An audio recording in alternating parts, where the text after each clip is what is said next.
Good numbing. Hello YouTube, I hope you're all doing well. And we're back with session 9 of Atelier Lulua. This is the last session I'm going to be doing this side of my break, but I don't think we're going to get it done. I have, however, as you can see, been up to something off-screen. I've upgraded the rocket bombs to be permafrost instead of just XL. The ground lightning bombs are the same. I unlocked and made a terror bomb, so we finally got the fire variant. And the blazing star, or this sun flare, is actually the ground variant. So we've actually got all our bases covered. It's just ice with ice cage, lowering attack and speed. It's just too helpful to ignore. Additionally, however, my big friend, through my work, we got a meteor, which is maxed out. Well, not entirely maxed out. I managed to get drops question mark, which is the strongest damage. Consumes only 20% of your health to use it instead of what it could be, which is like half. And in general, just extra damage by 30%, as well as like extra earth damage, increase your attack when you use it, extra damage, extra destruction. In general, pretty good. Elixirs are the same. This is our new MP recovery item, replacing the nectar, the mind water, because it recovers MP by large, and increases your healing potency by 25%, and has a bunch of extra little things to help out. Two nectars are the same, these are the same because we're still working on this.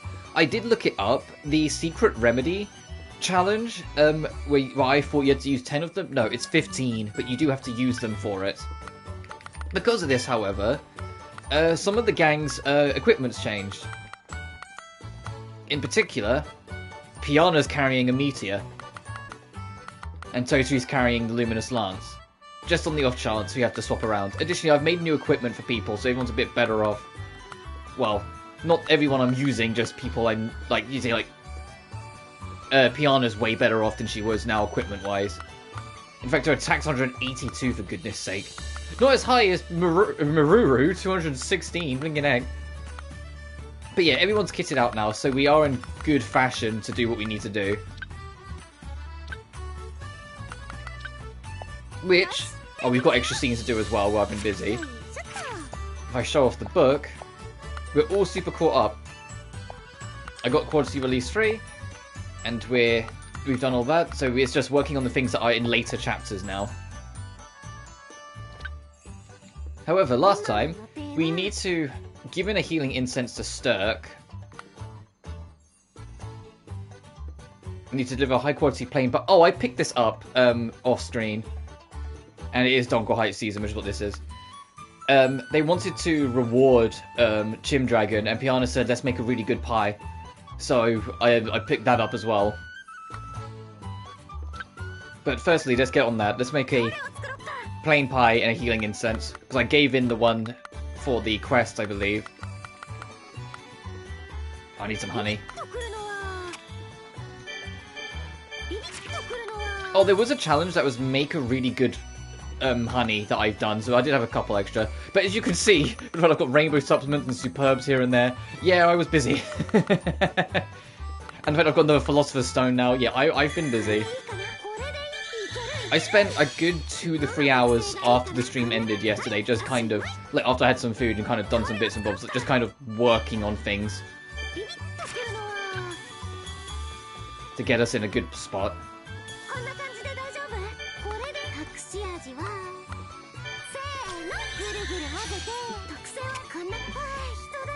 That should be good enough, and that healing incense. That's healing salve, not incense.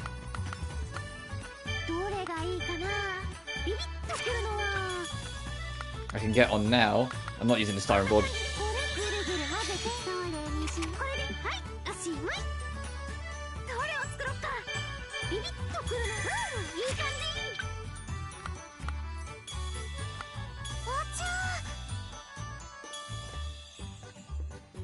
It doesn't really matter what we use for it, so I'm just kind of using whatever. Because we're giving it in anyway, we just need it to be good quality. Alright, now we can do both of these. So let's go over to Parliament first. Oh, well, I mean, I guess we can spend time with Totori first, but... what should I do? Some kind of substitute? Oh. Oh, Miss Totori, are you having trouble with something? If you are, I'm sure I can help. Hey, what do you think's going on? No matter the problem, I'll solve it. Let me help. That's so, well, if that's the case, I want to make a special tonic. But I don't have enough materials. I should go gather some, but you don't have time for that. Understood. Okay, I'll go gather those materials and bring them here. Really? If you could, that would be great. I'm sorry to impose. But I really need those materials, so please be careful, Lulua. What does Todori need? She could. No, we can get world spirits relatively easy in this game, thankfully, so that's fine. Because they're in Mount Velas. Mr. Sterk, here you go. I brought the medicine. Thank you, Lulua. Let's see. This is magnificent. The pain simply disappeared like magic. Lulua, you've come a long way as an alchemist. Just like your mother. Yay! I'm glad you think so. Speaking of, I hope you don't mind me asking, but... My old injury? Well, for me, it's like more like a Medal of Honor. A Medal of Honor? I think I heard about this from Mum. Back in the day, a ferocious monster appeared, and you protected her from it. Is that when you got it? Yep, that's right. I'll never forget that day in the Ster Highlands. That beast, Suni Stern, appeared out of nowhere. Somehow I was able to protect Rorona, but every now and then I see it in my dreams, and then I think, what if? What if I hadn't been able to protect Rorona? Mr. Sterk. I think I've babbled on a bit too much. Yeah, Lulua, thanks for the pain medicine. Thank you. Lulua, an alchemist is not a warrior, so please, be careful out there, got it? Also, good morning, one man, hope you're doing well. And he said good nomming again. Yeah, I remember that. Right, and you wanted a world spirit. You're lucky I've got some. Miss Totri, are these the materials you wanted? Let me see. Yeah, I think this should be good. Thank you, Lulua. I'll be able to make this tonic with this. I might update you on. Oh, go on. That's great. Speaking of which, what kind of tonic is that? You said it was special, but... Ow. Let me sleep earlier more frequently. Good! You probably could do with the rest. You could probably do with the rest, my man. You know Chim Dragon? Yeah, I do. Originally, Chim Dragon was a chim, a type of small homunculus. Oh yes, I've heard that. You've made him grow somehow, right? Go somewhere around 4 AM, 4:30 AM PST. And what time is it for you now, PST? Just so I can kind of make the comparison.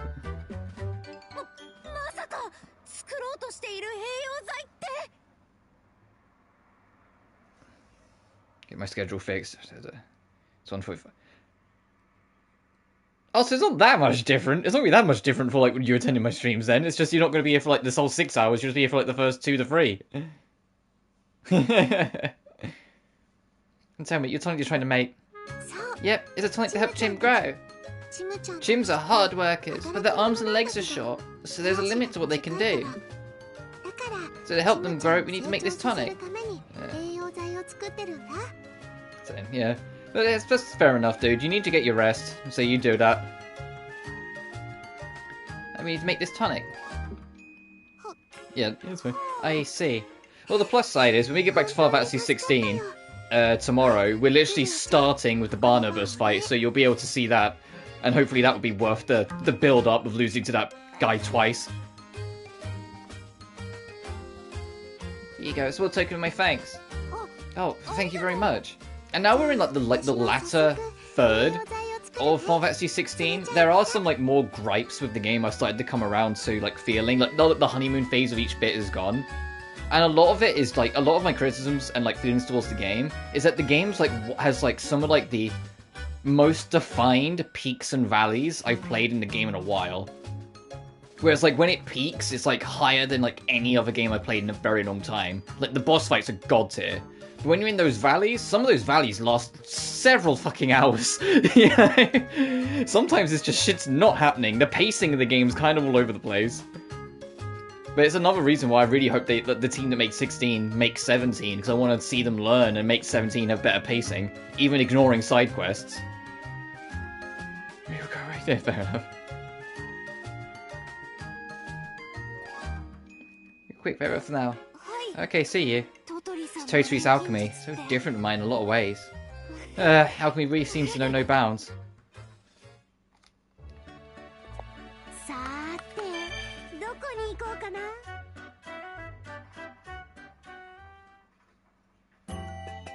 Oh, hey, Lulua, how you doing? Whoa, Yelta, I didn't know you were in Ireland. Well, I am. Why, you ask? Ireland is a city built by adventurers.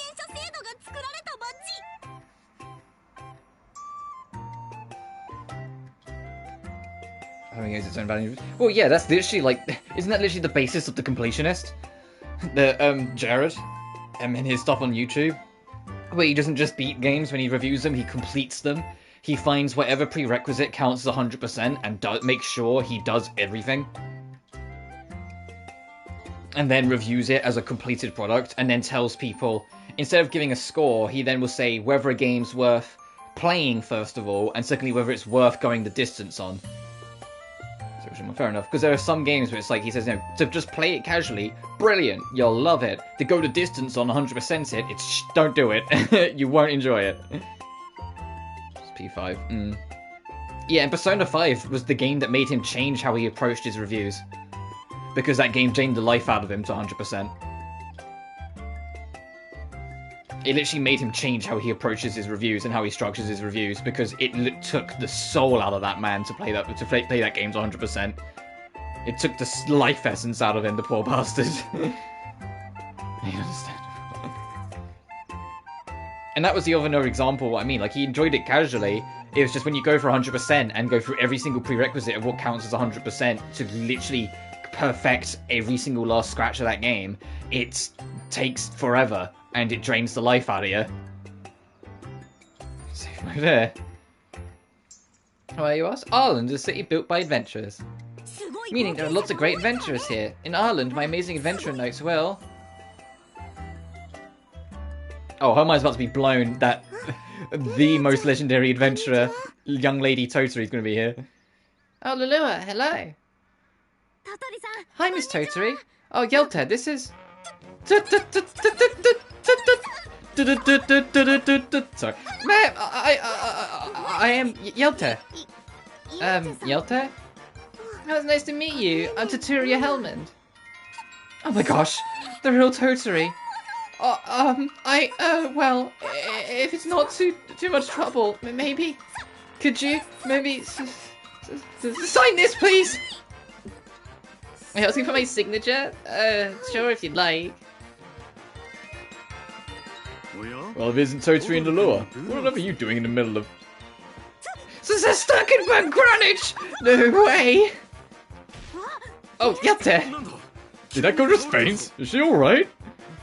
Oh no, did Mr. Sterk's face scare her to death? Of course not. Hey, hang in there, stay with us. Everyone in Ireland is wow. Just too wow. Yelta is such a fangirl. But the thing is, if I was there and Totori walked up to me, like, you know, one of the most beloved and infamous adventurers of the land, you turn around and the Knight Supreme's in front of you, I'd probably fucking faint too. It's like, you just meet two, like, legendary people back to back. You'd be like, huh?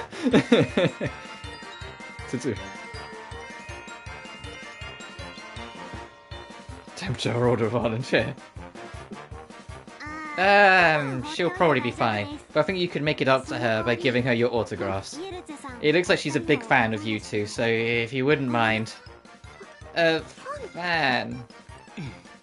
Fan, you say? From this angle, I only just realised there's a couple grey hairs in Sterk's hair. When the light shines on it, some of his hair's got like some grey spots in it. Oh, this poor man, he's getting old. This poor man, he's not young anymore. Many autographs, I'm so happy I could... I want to see that in like an Atelier character. Well, maybe not as like a main character, but like one of them go grey, you know? For him to not be young anymore. Because I said it before, as far as I'm aware, Arlen's the biggest time gap of a saga, because, you know, Rorona starts at 15 and she ends at 35. In fairness, it's sort of good when I saw Master Chief, which in fairness kind of win when he's at the basketball game. I say that, but when I got to have my interview with Daniel Southworth, like, years ago, I was pretty calm for the interview. It was only after the interview was done, I kind of, like, processed it, like, the adrenaline went, and I kind of freaked out a little. Like, I was pretty, like, on it when I got to talk to, you know, literal fucking Virgil from Devil May Cry. But it was... but it was, like, after the interview ended, I kind of came away, I kind of went, oh!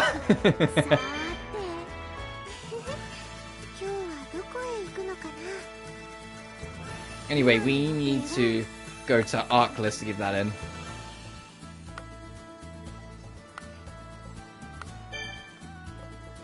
And then we also need to, we'll make the authorized key soon as well. We almost definitely won't finish this game today, unfortunately, but if I can make it pretty dang close, so it's only like a stream or two once we get back, I'll take it. Got to local pro basketball team, I saw Master Chief, and I was like a kid again temporarily. Yeah, but that's nice. I love that. Just a dude in a costume. Oh, for fuck's sake, Master was like my fictional hero. Yeah. I know, dude. I get that. I made a play with Mr. Dragon. You'd like, it was like, when I went to the Anime Con in Brighton last year, and I saw like a, almost professionally done, perfected Junko cosplayer. You know, like Danganronpa's Big Bad Junko. I was just like, you're so cool. You're like my new favorite person. So I get it. You kind of like, sometimes you just kind of forget it's just a person in a costume and you kind of go, this is just super cool. Yeah. And it worked out because I had a Monokuma hoodie on, so I was just like, hi.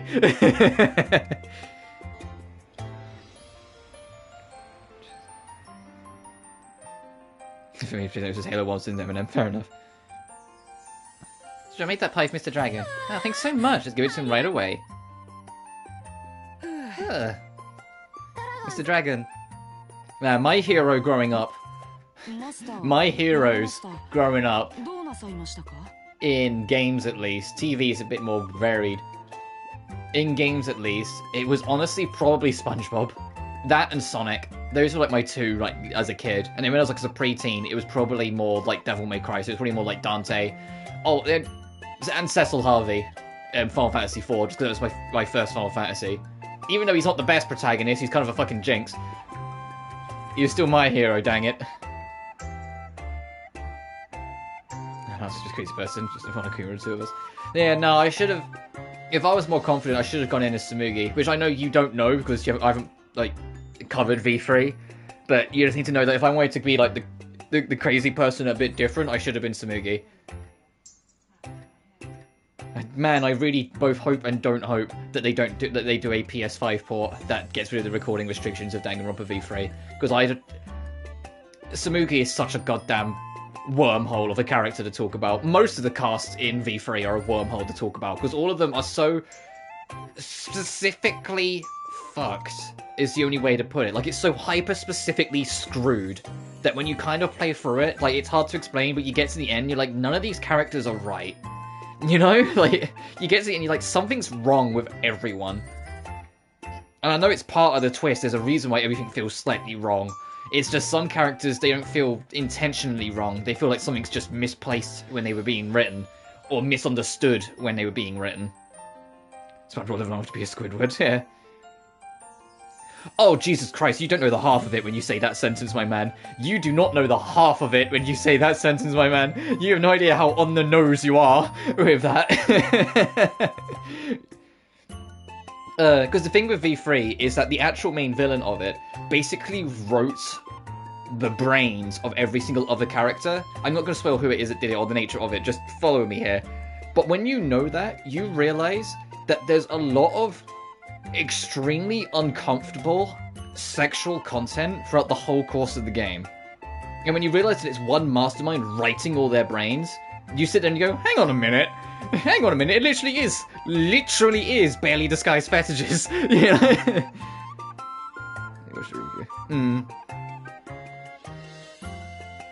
Especially Chapter 3. And the killer of Chapter 3. Jesus Christ. When you sit there and you go, wait a minute, you wrote his brain to be like that? What the fuck's wrong with you? Where's Master and Nano Master? Is everything okay? No, we're talking about Danganronpa V3. I'm still getting, like, flashbacks from it. It's been over a year since I played that game, and I still get, like, shudders. It was also the most, frustrating platinum trophy I've ever gone for, and was one of, like, it's now, like, the leading example of why I say some games, no matter how much you enjoy them, aren't worth doing the platinum. V3's platinum triples the game length, and the game's already 80 hours long. It is not fucking worth it at all. It has one of the most agonizingly, pointlessly grinded out platinums I've ever had the misfortune to actually willingly do. Most of the time when I see those kind of trophies, I went, nah. But it's just because I platinumed every single other Danganronpa, I felt obligated to do V3 as well. And I went, and I didn't like it by the end. It's the same reason why I've barely touched the Summer spin-off. Take the wrong B99. Yeah, that game would take you months, even if you follow a guide. Because when I realised that the Summer Beach Party spin-off was just the thing that made V3's Platinum take forever, but it's the entire game, I was like, I don't want to spend 200 hours platinuming Danganronpa Monopoly. Because that's basically what it is. I'm good, thanks. Do Nelka instead. Yeah, fair enough. I've got Nelka installed on my PS5. I just haven't fired it up. It's just it's something that I might have on in the background at some point. But I do want to have maybe once or twice a week cozy game, like a weekender, where I only play it on Saturday, for example, and it's just a something cozy in the background, and a farm sim slash people simulator sort of just kind of something that's supposed to be a bit more of a time sink but in the background, or building a home city or whatever. It seems like the perfect game to be the end of week chill out game, and so I might make Nelka that. But I'm still on the fence. So this is something for after I get back from my break to think about. Because I think looking at kind of game length and kind of reading around, we should in theory be able to get Final Fantasy 16 done in 2 streams. So when I get back, it'll be Genshin 4.0, and then finishing up Atelier Lulua, because like I said, I don't think we're finishing it this stream, because there's 3 chapters left. And then when we start doing the Resident Evil 6 and Crystar, maybe just once a week on Saturday, I do Nelka. Or something like that. Oh, you see, we got something for you, a little present for both of us. I say both, but actually Lulua made it, is that okay? A present? Yeah, here you go. It's a pie? Are you sure? Yeah, of course we are, it's all for you. I told you I'd make you a pie one day, so eat up. Here I go. It's delicious. This is delicious, Nanomaster. It's that hit the spot. That's my Lulua. I'm glad. Hey, Mr. Dragon. Thank you so much for everything you do. Well, you know how the wrestling games have story modes? Yeah. And how some of them are super weird. Thanks from me too. Sorry for working you so hard. You're a massive help to me, and I can't imagine living without you. So here's to many more travels together. Master, no Master. Even though I'm still learning as I go, I'll do my best to support you wholeheartedly. I miss the Homs. Not seeing the little chims and yeah, sure, whatever. But where's the Homs? Do we just have to assume that Astrid dragged them off or something? Because if that's the case,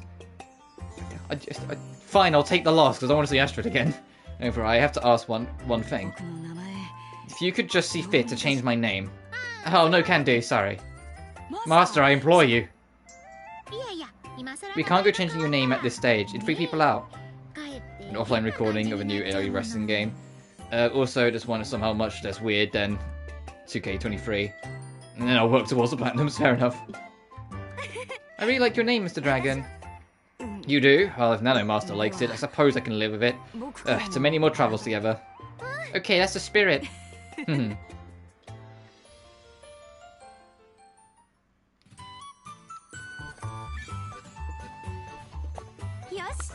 Oh, the orphanage?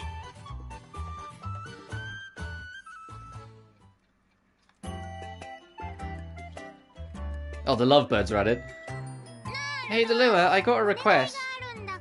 And I can say that because they weren't shy about it in the last event we did with Eva.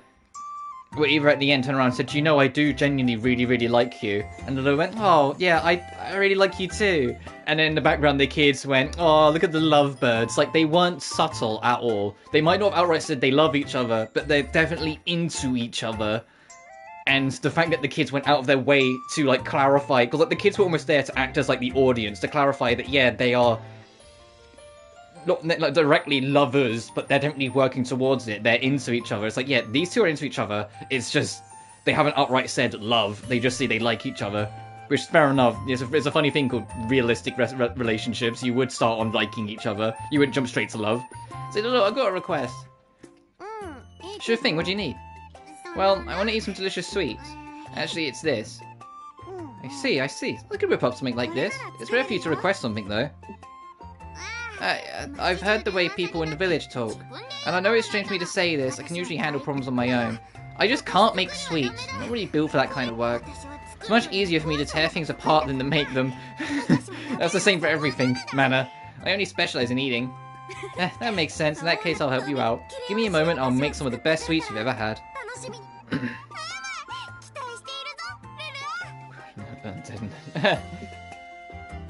I say it jokingly, but I've only ever had like one proper bad experience. It's just that one was the one that lasted 2 years of my life and left mental scars.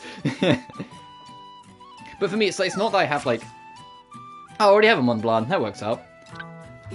Like, I might not have a partner, but I have a lot of friends I'm really close with that happen to be female, and that's more than enough to me. I'm glad to be their friend, and I'm glad to be part of their lives, and I'm happy that they like being a part of mine. You know, I take that as a great privilege.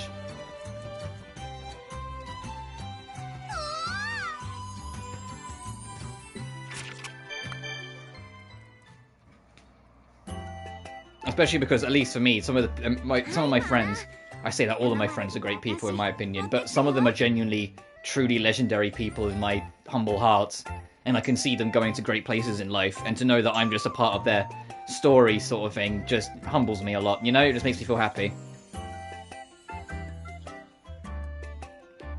Just be one man. I know this is like the worst advice to just say openly, because obviously everyone's different. And we've had so many discussions about how naturally contrarian you can be, but genuinely, just be you. Just be you. It's the same like when you're doing your streams and whatnot. If you're just yourself, unapologetically, well, maybe know when to rein it in a little bit if you know it's just going to be awkward. But if you're just you, you'll attract the people who agree or feel similar to that, regardless. You know? It's the same when you're streaming and you end up attracting an audience that thinks similar to you. You're just you, there will be people that will hear it. It might take a while, Lord knows it's taken me fucking long ass time and I'm still finding my way. But I do it all the time. I'm unapologetically me. At all times. I know, like, they said you have to know where the line is. Like, you can't just... If the quote-unquote you, and this isn't saying you, this is mean like a theoretical you, is, for example, someone who's, like, super, like, dirty-minded, for example, obviously no one's going to appreciate that. You save that for when you're actually with someone, you know? But you can kind of take the notes and take the points and be like, okay, this is for this means this is how I am, and people go, alright.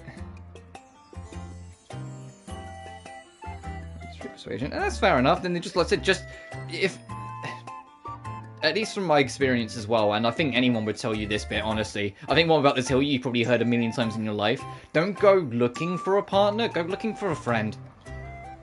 Make friends and be their friend, and if it happens to work out into something more later in life, brilliant. If not, never mind, you've got a good friend.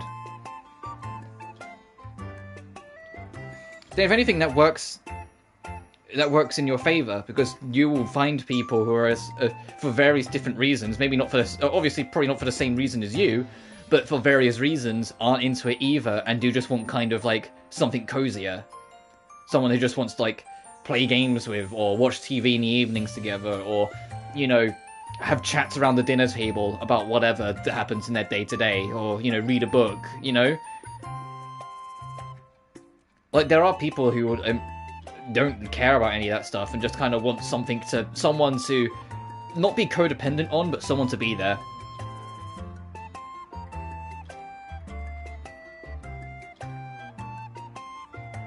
Because I'd love a cuddle buddy. I have friends that are very cuddly, which makes all the difference in the world, thankfully.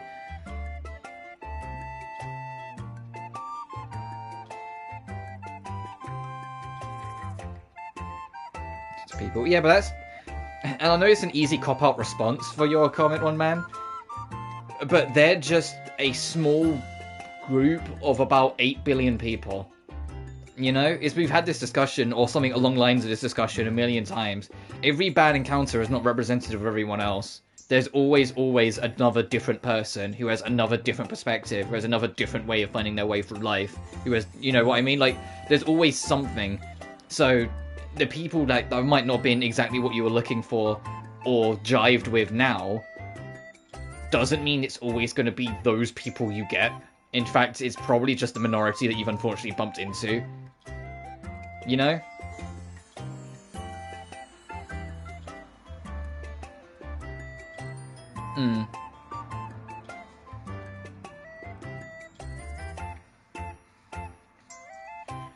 Yeah, I get what you mean. But you know, hopefully you can kind of, even if like, I don't always word it right, hopefully you can kind of read between the lines and get what I'm trying to get at. You know, like, there's always something else, and there's always something else going on, so there's always more there. It's never just the people who are problematic are the everyone.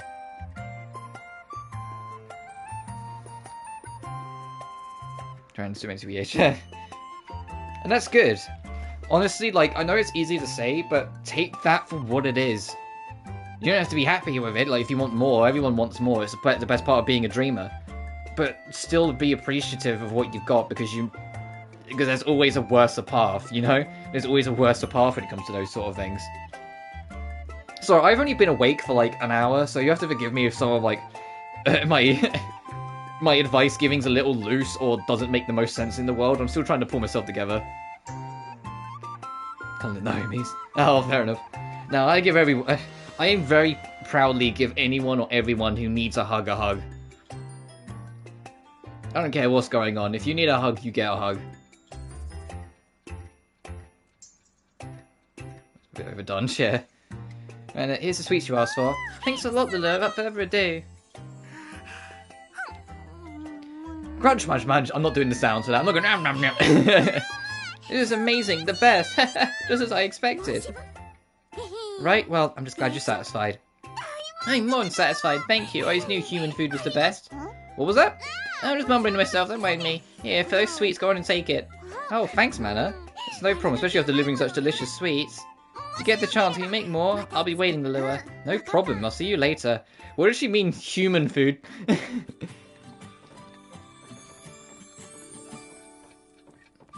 Where is she? Where is that trouble? Weaknesses is A for intimacy.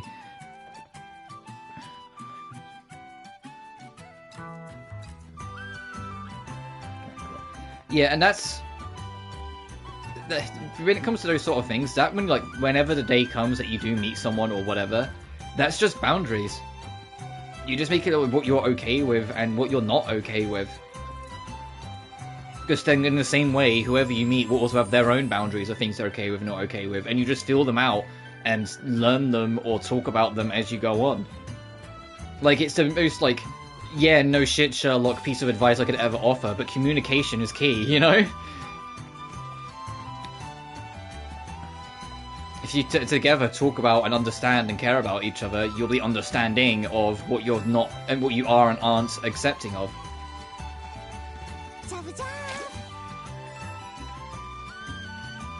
Heck, there are some people who keep the relationship entirely long distance, not because they have to, but because neither of them are good with physical contact, so would rather just be internet friends that are a bit flirty with each other.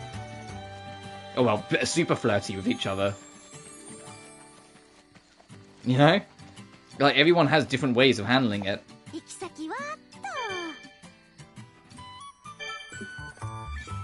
Goes with,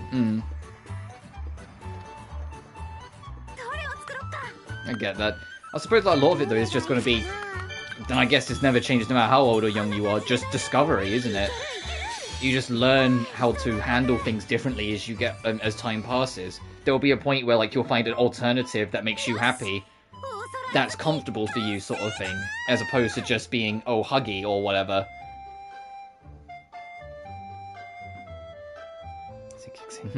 And that survival instinct will not dull, but it will change as times go by. By discovery, I mean, as in, like, what makes you uncomfortable and what you're not happy with isn't the only things that could make a relationship for you tick or not tick. As in, like, you could find different avenues, find different things between whoever you meet, sort of thing, that makes both of you comfortable and happy with who you are. You know? I'm hopeful if that makes sense. I've made the authorized key. This is the authorized key. I've heard of it, but never seen one before.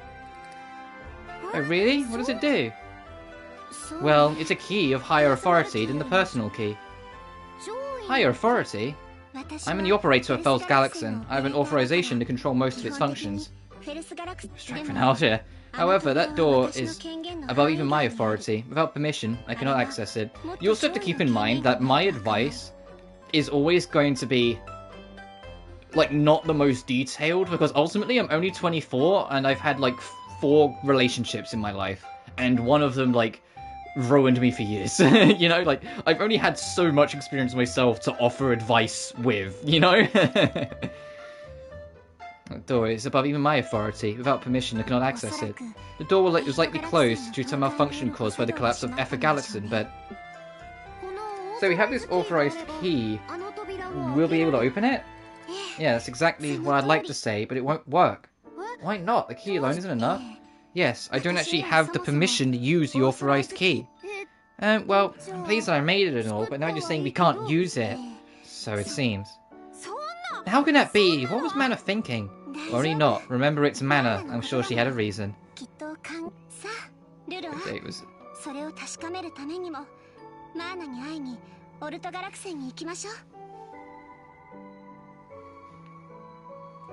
Jesus.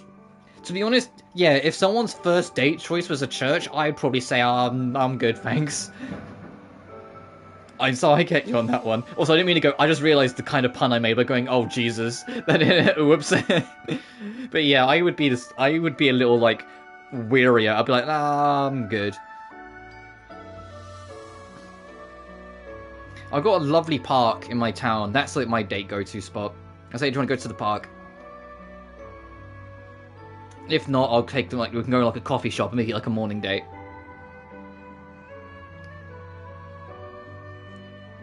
When it could fit. Yeah, that's fair. Orpha Galaxin. You're right, no point worrying about it now. Alright, Orpha Galaxin, here we come. Right, and when there's inevitably a big boss fight there, I need to be reminding... I'm kitted out. We've got, like, literally the sun. We've got some bombs. We've got some meteors. We're ready for this shiz.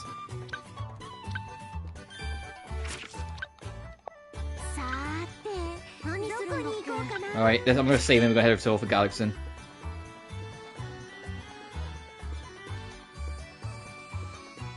You know what I'll take as a victory in this stream, changing the subject back to this game a little for a second? If we can actually just hear a boss theme that isn't the standard boss theme. As I've said before, I know because I've looked at the soundtrack, there's like 3 more boss themes that we just haven't heard yet. And I'm like, where are they? If we could just hear a boss theme that isn't the standard boss theme in this stream, that'd be nice. No, it's cool, dude. Right, all these treasure chests respawn, so I don't need to go loot them again. Unless I specifically wanted what they're hiding. I think we've 100% the area. Yes, we have, so that's fine. Oh, and I looked it up. The only trophy I was worried about, isn't actually as bad as I thought it was going to be. There was a trophy, and I just assumed, because it was a quality-based trophy, that you have to get a quality 999. You don't. You have to get a quality above 500. Which, oh wait, you have to get quality above 500 for one of the endings. Mana must be there some... Wait, where's Mana then? Did I go past it? It said to the depths of Orpha Galaxin.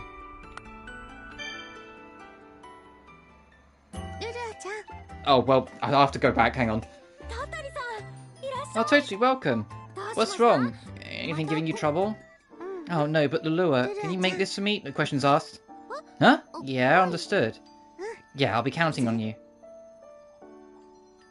She just walked off. I wonder what that was about. Well, she asked me to do this, but I'd give my synthesis my all. Huh? Okay, I'll just make it and hand it off to Miss Toturi. What did she ask us to make? Hang on. A meteor? Do I have a spare one that isn't, like, tied to my equipment? Hang on.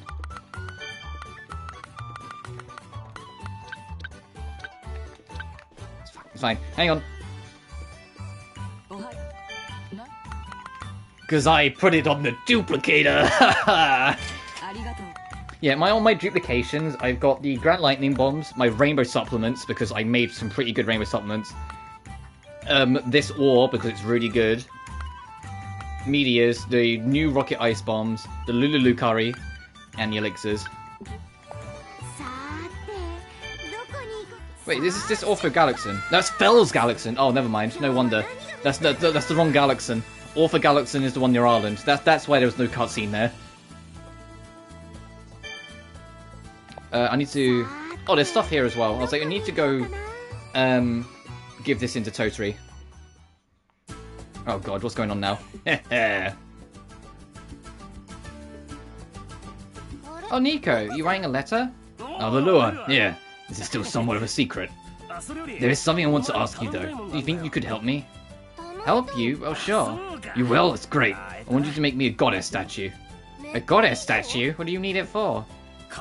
You see, pirates always put a goddess statue on the bow of their ship, praying for a safe passage. Kind of a custom, so I want the one I trust the most to make their statue. Before I board my new ship, I want you to be the one to make the statue for it. Will you help me, Lulua? I see, in that case I'll be happy to help. I'll be sure to make you a goddess statue that'll answer your prayers. That'll be terrific, thanks, Lulua.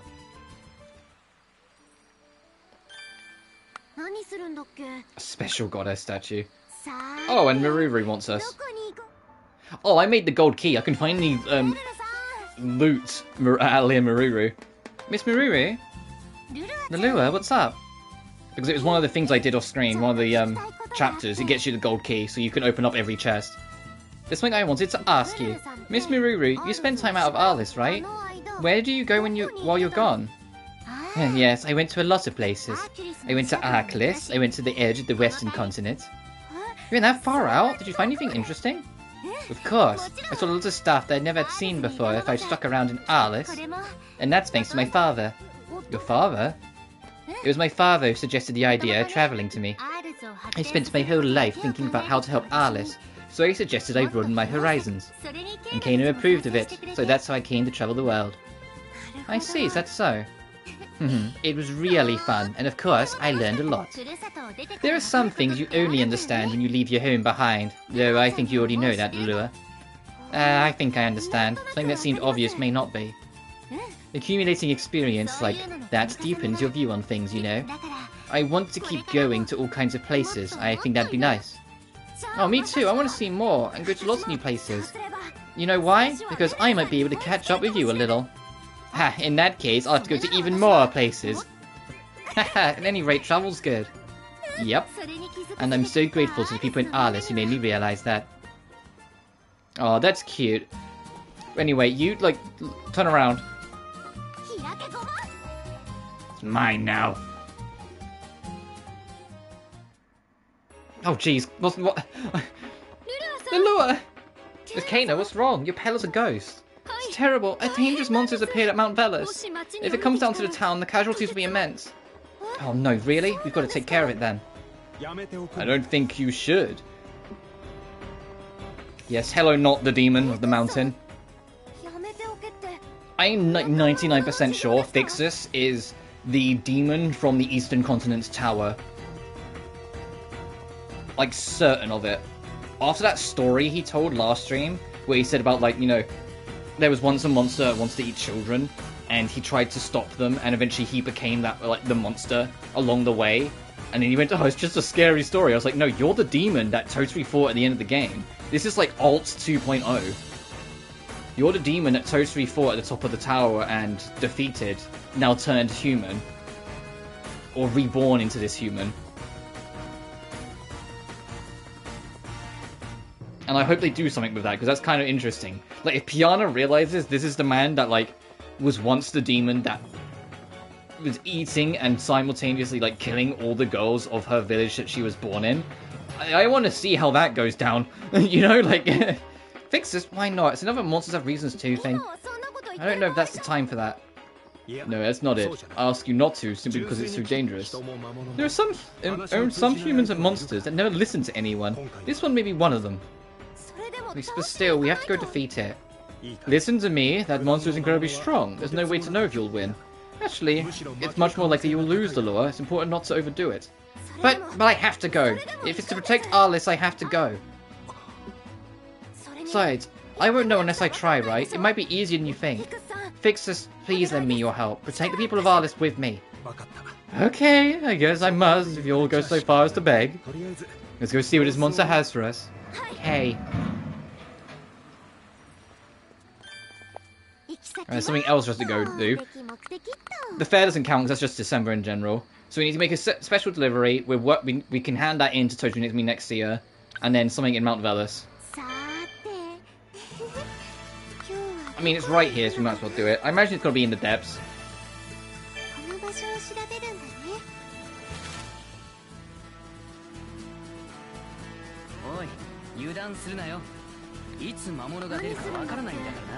Yeah, appeared in the depths, so if I just run to the end, it'll probably trigger.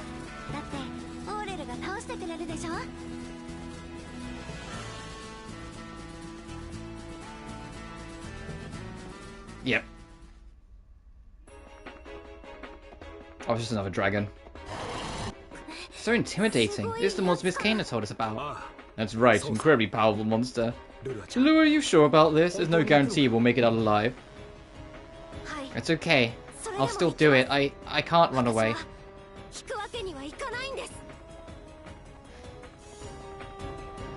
The U's panic there for a minute. Oh, no. Alright, come on, not Demon of the Tower. Let's go, Fixus. No, let's go, Fixus.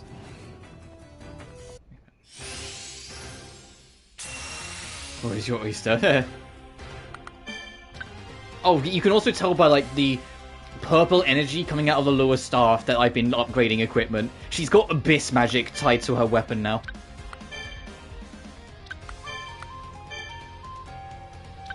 Oh, what level is this thing? Oh, 54. Oh, you might not come out of alive! I'm higher level than it, come on. Big store exception. Oh, right. Oh, you have an ice weakness. Oh, that's perfect. Enjoy permafrost.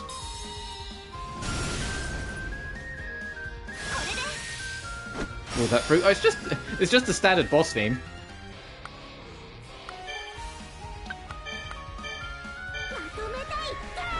Alright. Always do this. Have Lulua boost all our speeds and have Rorona lower all of its resistances. And I want to try Media. Does Misha still leave time cards like it used to, or have they changed it? Oh, it doesn't leave time cards anymore. Okay. Was that quiet? No, this is just the standard boss theme, dude. Because we've been hearing it all game, my guy.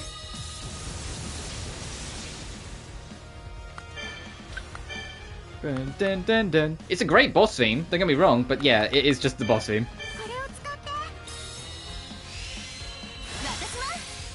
It's called Crosswind. Dun, dun, dun. Oh, I want to see... Oh, this might kill, to be fair. I want to see if...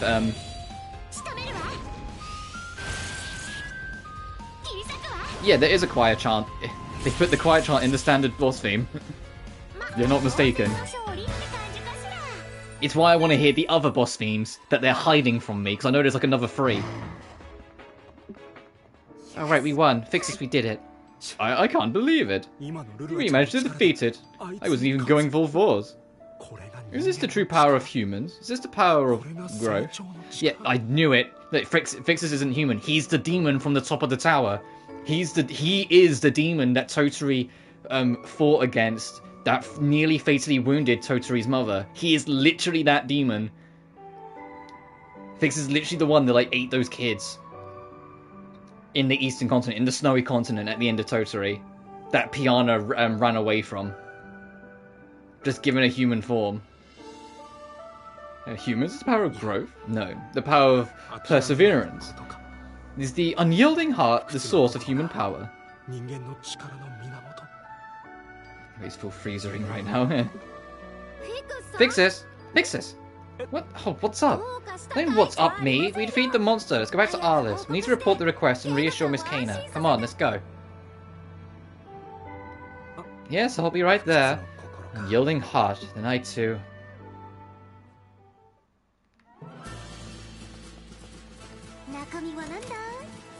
Ooh.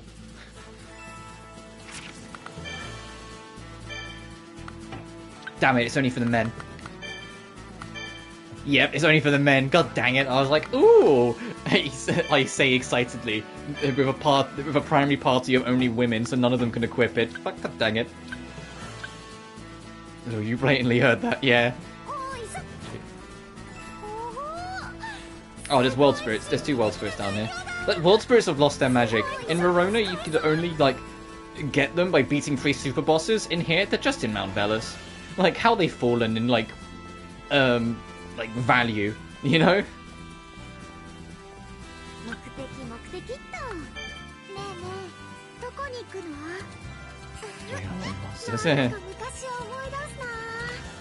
Alright, let's go tell Kane everything's all tickety boo. Everything's all dandy. Fixus, you're not... Lulua, do you have a moment? You're only here. Oh, hi Fixus, is everything okay? I came in to ask a favour today. This. What is it? It's an item required to bring out my full potential. Well, just think of it as a bit of my magic. Full potential? What's with this all of a sudden? I want to destroy that demon crystal. Yeah, and the demon crystal is, I think, his heart. Or at least something that is, like, representative of his magic power. That like, is sealed up, that's something being his beast form. If I could say... Wait, the demon crystal we talked about before? Yes, I told you it was real, didn't I? The demon crystal is the very core of a monster called the Rage Beast. A very powerful evil monster. The more it grows, the stronger it gets. If it is angered just once, it will destroy the world. That's how powerful it is. It's in the plant, oh. To destroy the world? Well, there was already one brave adventurer who managed to defeat the Rage Beast.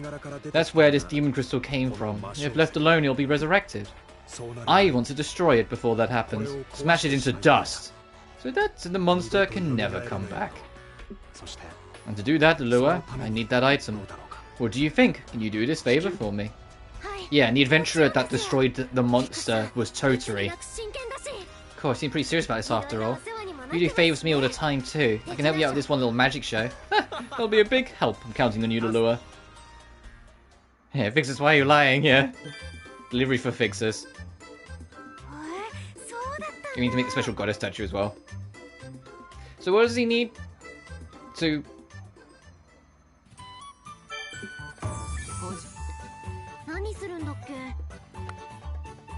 High quality scale cloth. Interesting. Do I have... Firstly, do I have any scale cloths? I do. Secondly, are they good?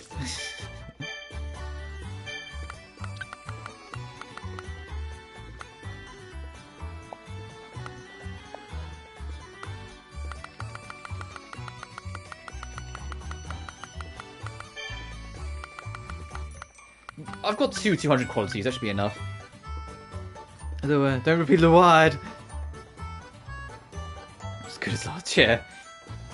Yeah, unless his theme song's as much of a banger, then maybe we'll let it slide.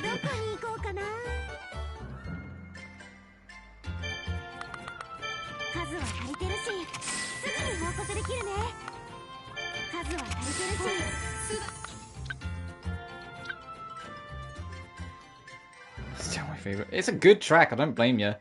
Honestly, like, I think I've said it before, like, I think Filling the Shade's my favorite.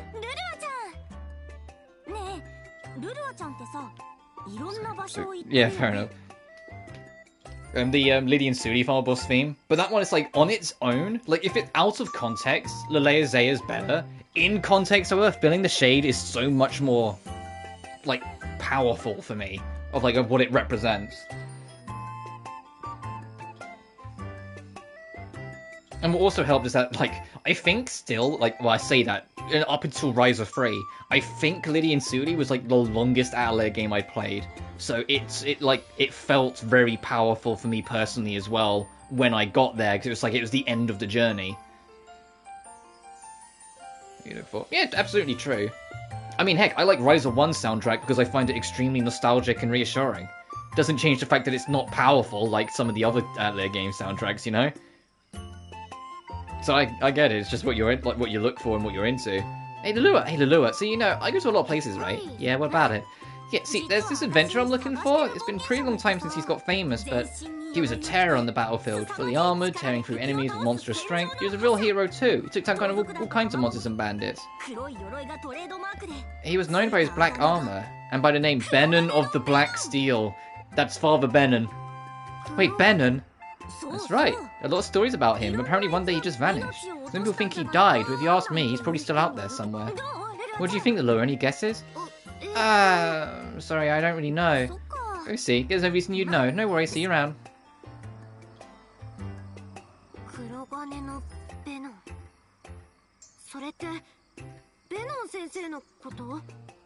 Slightly better than Finn. Fair enough. Maybe Father Benon. Doesn't sound like an old guy, but he does have the black armor. Well, I can't just ask him, but it's really bugging me.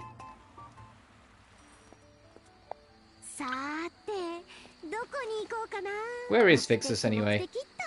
Fixus in Arliss. Okay, that doesn't narrow it down. Where the fuck's Fixus in Arliss? I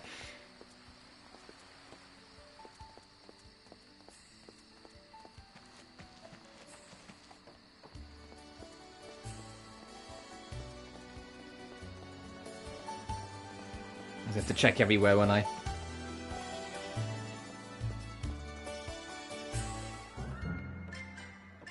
No, that's nothing in Town Hall.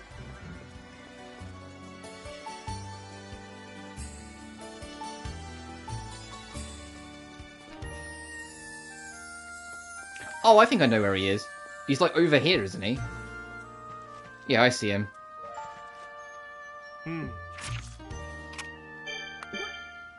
There you are. Fixus, I made that item you asked me for. Oh, thanks, Lulua. Giving off a fine aura of power, this should do. Lulua, I'm going to try to do a little magic on this. Once it's finished, it'll be time for the real thing. The Demon Crystal Destruction show will start. I'll come get you when I'm ready, so just wait a little while for me. Yeah, of course, it's fine by me. I trust you, Fixus. Lulua, I'll be waiting, so do your best. Oh, I will, since I can't let this fail.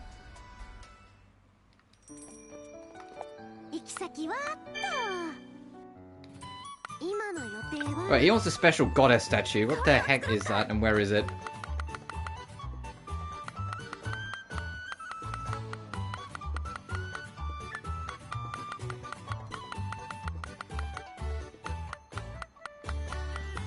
Oh, Zell, Comet. It's gonna be right near the top.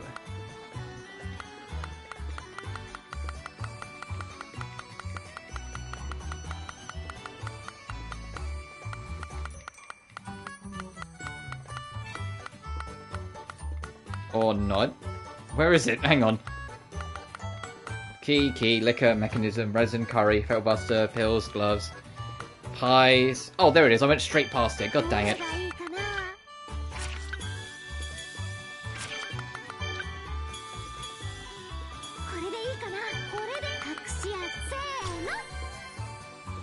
Big mistake, Lulua. Yeah. She's very trusting towards someone who might not be trustworthy. And now it's finishing touches, mix it a bit, let it boil. Come in, who is it? Pardon me? Oh, Mr. Sterk, welcome. What brings you in today? Well, I'm just stopping by as a reminder. There's been a jump in monster activity near Ireland, especially near the Sterk Highlands. Ster Highlands? I wonder why. I'm not sure myself, but it would be better to stay away unless you've got an important reason to go. Dreams. Is it Sterk I'm referring to? Oh, okay. Thanks for the heads up. You know, just... Oh, speaking of soundtracks, where I've been doing my track hunt, I didn't realise, and I will correct it by getting the other half eventually. For the Mysterious trilogy, they had 2 soundtracks for each game. Like 2 soundtrack releases, not just one. One that was every track but the vocal tracks, and one that was just every vocal track. So my Atelier Sophie soundtrack has like all of the boss themes except the Leozea. Like doesn't have the opening song, doesn't have the credit song, doesn't have the final boss song. Like anything that has vocals in it, it doesn't have. It's the other one, the Plachta soundtrack that I need to get that has all the songs in it. I'm like, okay. And that's the same for the whole Mysterious trilogy. Like you get Atelier Sophie's soundtrack, and you get all the instrumentals. You get Atelier Sophie's Plachta soundtrack, you get all the lyrics. For Furious, it's Furious' track and Leonie's tracks. And then I think in Liddy and Suli, it's Liddy's and Suli's. Like for like instrumental and lyricals. Yeah, I know the track you mean. Doing the citizen guard work, so it'll bother you while you're working. How do you know I was working, Mr. Sterk? I've had my share of time with alchemists. I mean, Rorona's teacher. Rorona, of course, Toturi, who's Princess Maruru. Why didn't he want to say Astrid? Why was he like almost like afraid to say Astrid? They had a glow about them. They worked so hard after they're polishing their craft. Who's working hard towards their goals. You're just like them, aren't you? Lulua, I'm certain if you keep up your work, you'll be as great as an alchemist as all of those women. I'm no alchemist or anything, but I'm rooting for you. Keep up the good work. I believe that if you strive for it, you will even surpass the great Rorona Frixel with your work. Rorolina? Rorolina. I always get it wrong. Rorolina Frixel with your work. Couldn't have surpassed my mum? Wow. Alright, let's have to keep up the hard work. Thank you, Mr. Sterk. I'm going to work as hard as I can. I won't lose to anyone, not even mum. I'll be the best alchemist ever.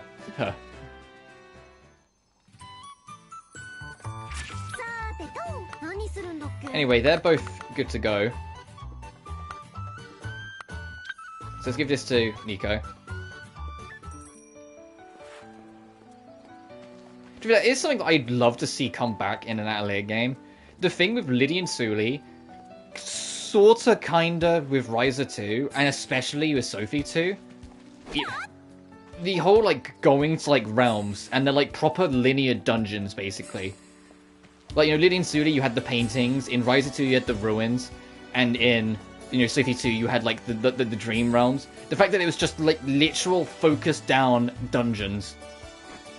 Instead of just, you know, hell, here's a new cave you're going past that you can check out. Like, I loved it. It's like, because they used it as, like, an opportunity to basically break any and all rulings. Like, they could be whatever they wanted. Especially, like, painting.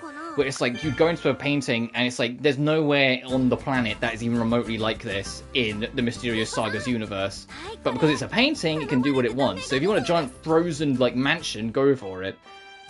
You know, if you want to do a pirate bay, go for it. Even though that was one of the weaker ones in retrospect.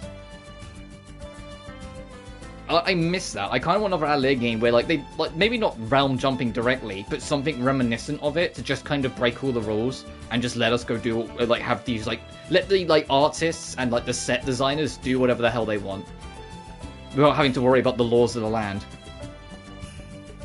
Got a statue you requested. Oh, thanks. Hey, Lulua, doesn't this statue look like you? Over comedy. Yeah, it was... Considering all the other hell, so wasn't that like the one before the desert one where you learn everything about Lord and about Alt? So like I'm trying to remember the order of them. So I was like, that one was like the calm before the storm. You mean you noticed that? I just thought maybe I'd watch over your ship instead of a goddess. So what do you mean? I like it. They'll be watching over me. I'm trying to find safe passage now. Nico. With this, I'll be able to traverse even the roughest seas. They'll see why I'm known as Nico the Storm Rider. What are you saying?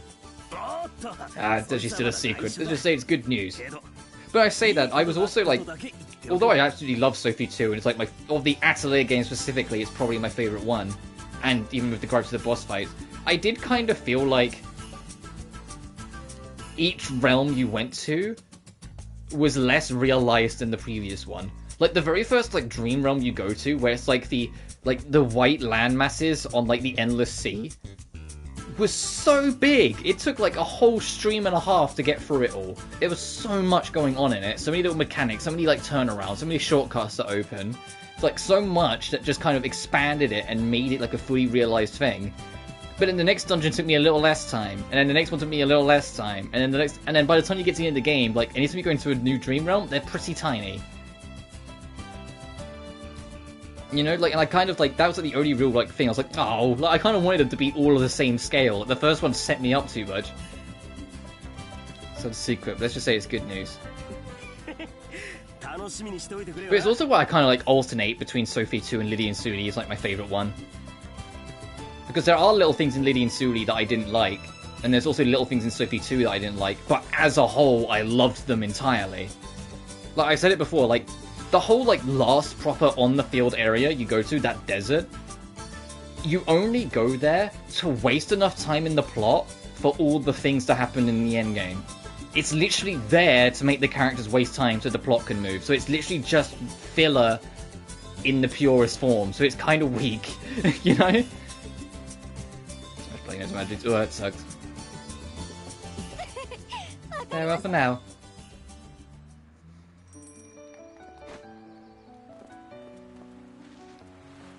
And it wasn't for the fact that it was still a fun area to explore and had pretty good a pretty good desert theme.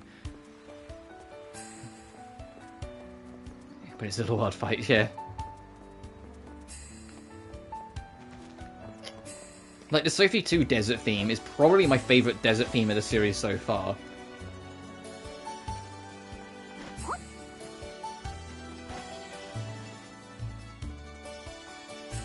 I did nothing wrong. Lua's literally an NFT artist. We've been over this.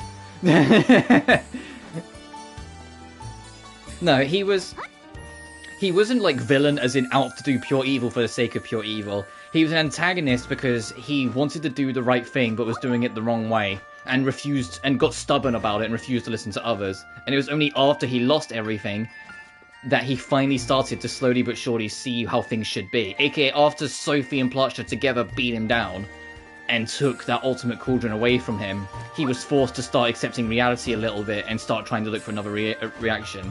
So he's not a villain per se, he's just misguided and had to, you know, be recorrected. Okay, like neutral. Yeah. I'd go with that. Or pure chaotic. Well, no, because pure chaotic is usually psychopathic, and he's not really psychopathic, he's just misguided. So actually, I'll stick with chaotic neutral. But I disagree with the statement that he did nothing wrong. It's not that he did do wrong, it was just that he did them for what he felt was the right reasons, and he had to grow up and learn a little bit, you know? Like, he still did wrong, and he still damaged the world. Like, that's literally an established fact, that his alchemy was damaging the world.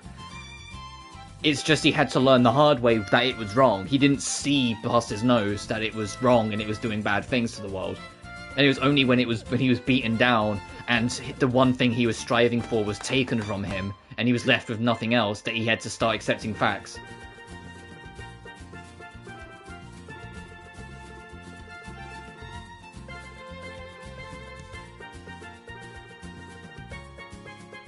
So with Ayesha, well, I haven't played the Dusk games and their story and how they handle things, but in terms of their own perspective and what Mysterious was doing in that first game, that was the perspective I got for all of it. Lulua was destroying the world, whether he meant to or not. That is still a wrong.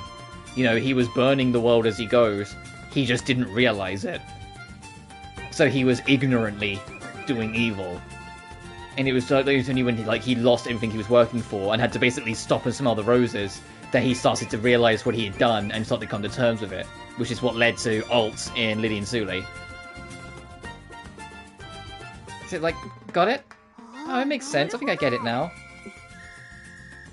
It's Maruru, you're incredible, and you've gotten better at teaching too. Also, the only thing I'm worried about when I get to the Dusk trilogy is that I've been calling these characters Ayesha, Escher and Logi and Shaylee, I don't want to walk into another situation where I had Mysterious Trilogy when I learned I was actually calling everyone the wrong name. You know, whenever I called Leonie, Leanne, because I was like, that's how it's spelled, and in the game, everyone in the game would go, Leonie! I'm like, oh. Yeah. Or how Liddy is lied. But no, it's Liddy. It's pronounced Liddy. Yeah. Oh, it's come about. Doing it now. Yeah, I had a feeling. How did Alt's actual... I have no idea. I think it's something in Furious, but I didn't do the whole storyline with the twins to know if that would lead into them like forming a new body and whatnot. Yeah, it is. I only started calling him Fixus because that's what the characters call him. I started listening to how they named him. Because at first I called him Vicious. Because it's a plant. Oh. Oh, well. Maybe I've been mishearing then, but I'm sure they've been saying Fixus. Okay, but yeah, no worries. A bit of a teaching style, that seems to have worked. That reminds me. Yeah? What would you say if we came up with a recipe together? Please tell me it's the Mirror Elixir. The teacher and pupil put their heads together, the results are bound to be good. What do you think? Totally agree, it sounds interesting. I bet it'd be educational too. So, yeah, maybe. Let's do it right away. What kind of recipe did we come up with, I wonder? It looks like only one of them's doing the thinking.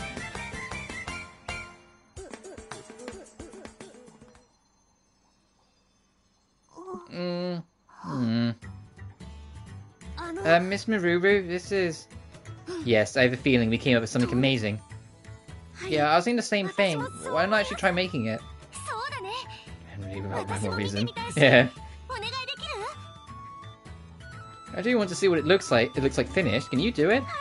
Oh, yes. Lulua and Maruru's collaboration. I'll get the synthesis done right away. Is it a Mirror Elixir? Make it for Maruru. Fool Stone. That doesn't sound like a Mirror Elixir. That doesn't sound like a fool. That doesn't sound right. Oh, I also read that. The book's called The Meralua. Because it's Maruru and Lulua. The Meralua fusion recipe. That's going to be their ship name. I already know it. The moment there's an official word combining two names, it becomes the ship name. Alright, what is this full stone? Where would it be?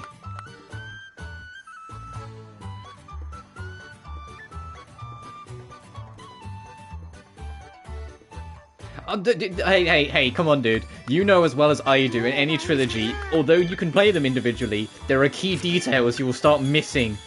And like key references to the past you won't get if you don't play the previous. Don't do this to yourself, you might regret it. Ship I can get behind, yeah.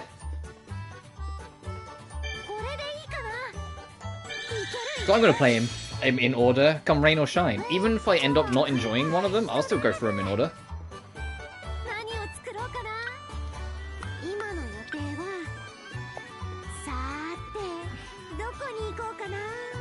Yeah, but honestly, from everything I've read, the Escher and Logi in Mysterious isn't the same Escher and Logi. It's a reference. As far as I'm aware, so it's like that's different. That's them as their even if it isn't a reference and it is actually them, that's still them as a reference in another universe. You know, that's still them as a wink in another universe. I don't think that counts as like the original story piece.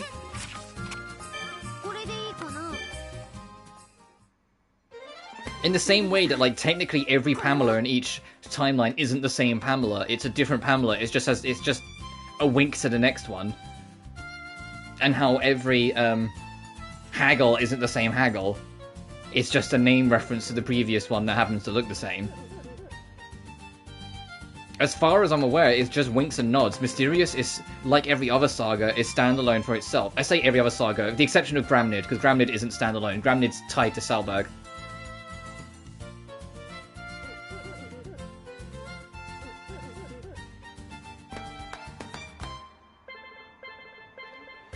I just think, like, with how these sagas have kind of trained me, when I go into Dusk, I feel like if I didn't play Escher and Logi, there would be things I wouldn't get in Shaylee. You know? Like, I feel like, because there's always, like in this saga, and especially Mysterious did it all the time, there's references to the past that they don't elaborate on, they expect you to just get it. Especially in Lily and Sully. Lily and Sully reference a lot of Luard at first, and they don't really explain everything until later. Okay, platinuming it. Yeah, and to be fair, I imagine Shaylee will be easier to platinum by default compared to Escher and Logi because no time limit. So you can take your time figuring out every detail you need to do. And considering in Shaylee, both the Shaylees have 2 endings each, literally a bad ending and good ending, it would be easy for you to narrow down how to get those endings. So you just pick your Shaylee, and then, like, leave a save, get their bad ending, do the requirements for their good, do their good, go into New Game Plus, do the other Shaylee, do their bad. When you do their good, if you have... The way it works for the true ending, you have to have a good finished save to go into New Game Plus with as the other Shaylee. But you need to have good ending on both of them, and then you get true ending. So if you get bad ending on one, then go into New Game Plus, you physically can't get the true ending on your second run. It would have to be on your third, per se, if you then got the good ending there. You'd have to go back to the previous one and then get the ending with that one. So you have to get the good ending twice, and then you get the true ending. And when I get to Shaylee, because I'm going to do Shaylee twice, just because there's only 3 Dusk games at the time of this recording, I don't know which Shaylee I'm going to pick first. I might decide on the stream. I might honestly just make it a coin flip, because both of them look kind of cool. I like the fluffy green-haired chick, who's like gives me kind of like huge tomboy vibes, but I also like the black-haired, like taller, like slightly taller, more sophisticated girl. Like, I think both of them look kind of cool. Of the Shaylees. It's like, I kind of want to play as both of them.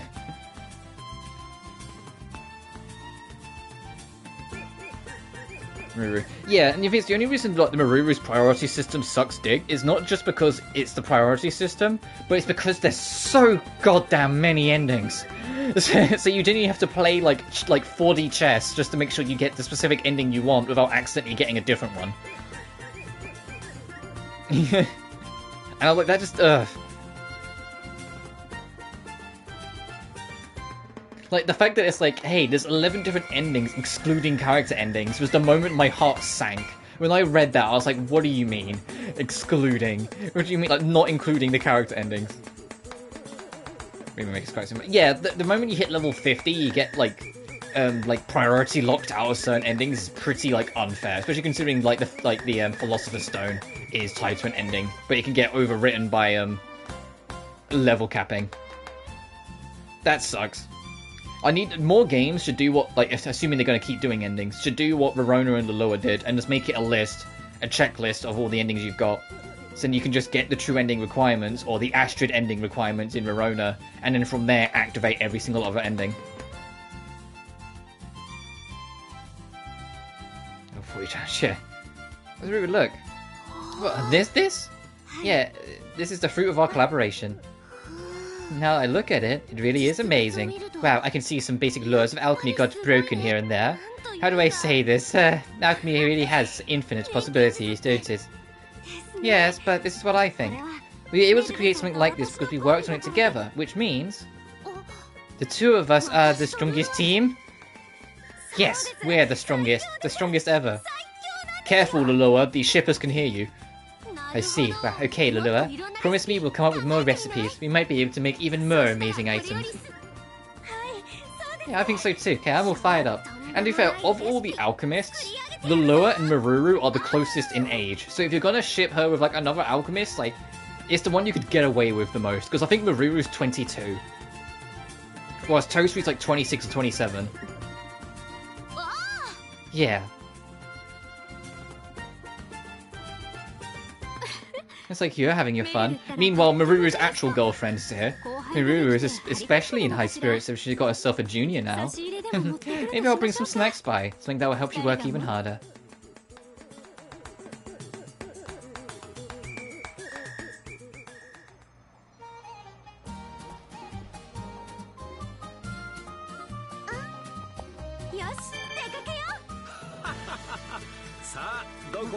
Right, let's get this into Toturi, and hey, who knows, maybe we'll actually get back to the plot that I was going to touch upon like an hour ago. Oh, that's Author Galaxy. I was like, what's that exclamation point for? And we know that at some point there's going to be trouble at the Ster Highlands, because that's what Sterk's alluding to, so we have to keep that in mind for later. Oh, no, sorry. I got distracted. Alright, Toturi.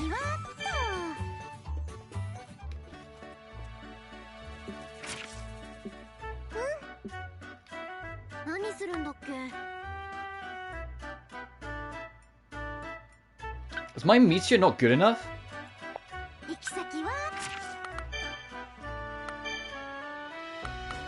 It is low quality, actually. I will give you that. Alright, fine.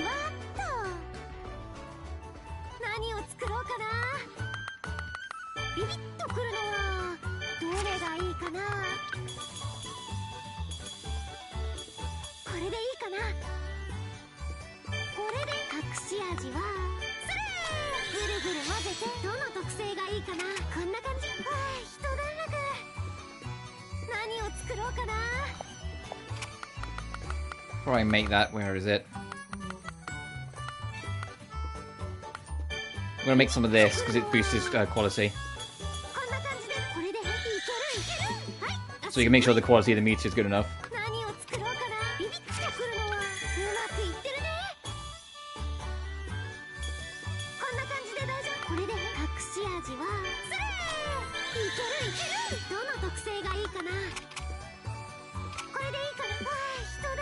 Okie dokie. Toturi, is this good enough for you? Or is it like stupid high quality? There you are. Miss Toturi, I brought the item you asked for. Thank you. Sorry for not explaining much about it ahead of time. So do you think you can show me what you made? Yep, here you go. I see, as expected. Amazing, Lulua. Just as I anticipated, you pass.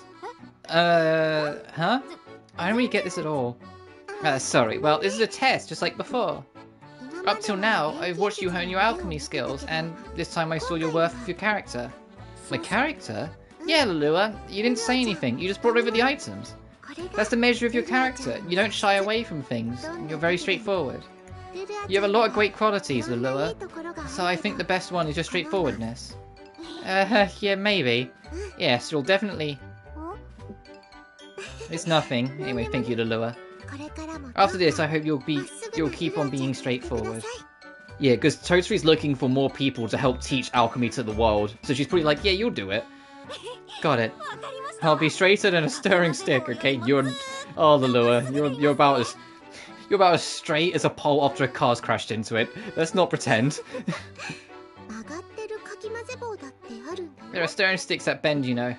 What, really? This whole straightness thing that you're going for, Lulua, is already failing.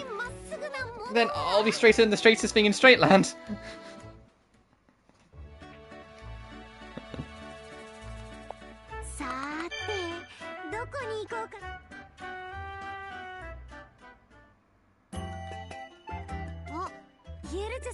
I was about to say, oh, Yelte. Hey, I'm sorry.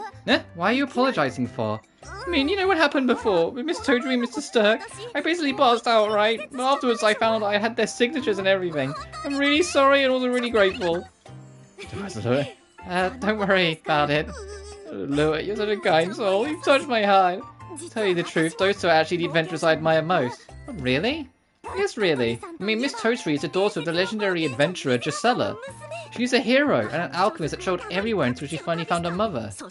And Mr. Sterk's the greatest swordsman ever, and on top of that, he supports other adventurers from the shadows. He's actually the reason I use his greatsword, because I always admire Mr. Sterk so much. So yeah, those two are living legends. I really got their autographs. You seem really happy with them. I'm glad I could help.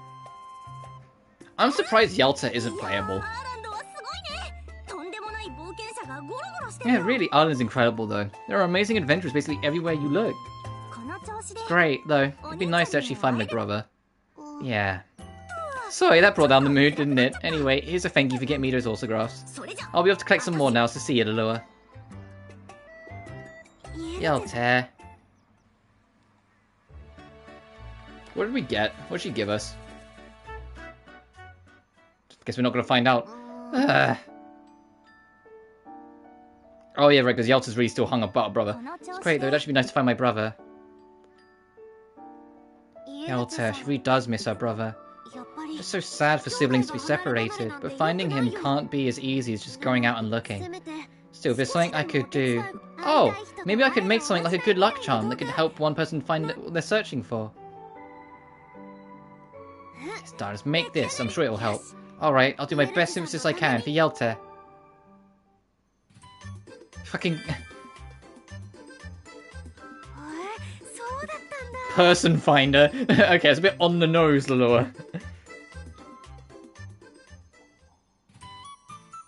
She gave us meat? At least it's high quality, I guess. Just a keep good fanboy, yeah, fair enough. The person finder is a metal detector. Shut the fuck up.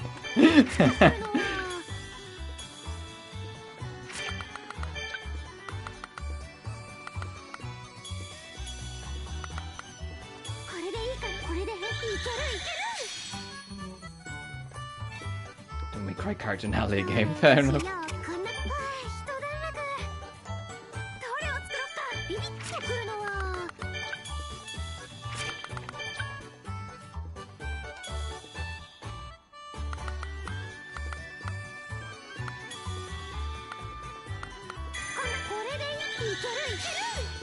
Alright, we've made the not metal detector. Yeah, like it's a fucking metal detector, come on. Oh. Hey, Mum, isn't that... Yes, it's Sterk, but it looks scarier than usual. I wonder what happened. Hey, Mr. Sterk? Oh, Rorona and Lulua. Did you just hide something? No, certainly not. You must be mistaken. Fishy. In that case, Lulua. Yeah, got it. Ow, my stomach suddenly started cramping. What? Are you alright, Lulua? I should bring you some medicine. You let your guard down. Huh? Wow. Mother and daughter have like their own little... Like, they didn't have to say a word. They just knew. They had like a plan in motion. Letters? Addressed to Sterk. And me? That was dirty. Return it at once. No, since it's also addressed to me, I can read it, right? Let's see. So, Rowelina Frixel. You are hereby invited to join the Eastern Continent research team as an alchemy specialist. Huh? A research team? Yes, my letter is nearly identical. Evidently, there is an abundance of undiscovered resources in the land east of Ireland. And villagers too. However, we lack information. That's why there are talks of dispatching a research team. I see. That's why you got those letters. I get what you're saying, but Sterk... Why did you hide this letter? There's no reason to hide it, right? It matters not. I see. I see. Got it. Huh.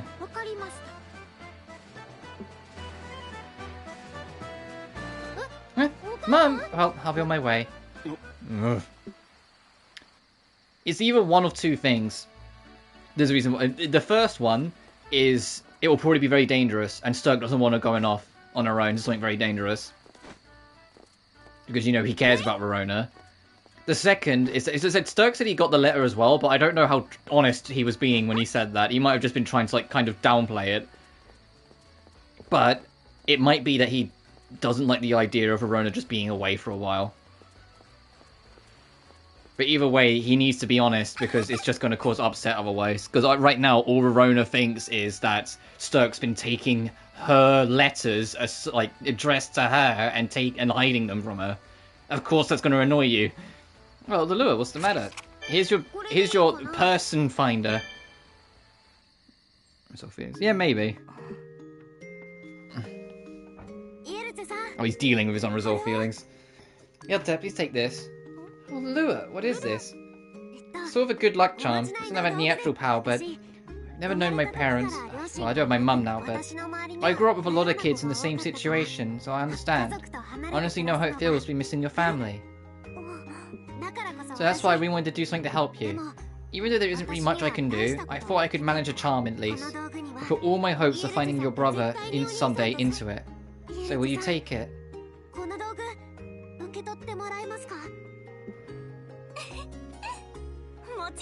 Great, kind of adorable, yeah. Of course I will, until you really care, Lulua.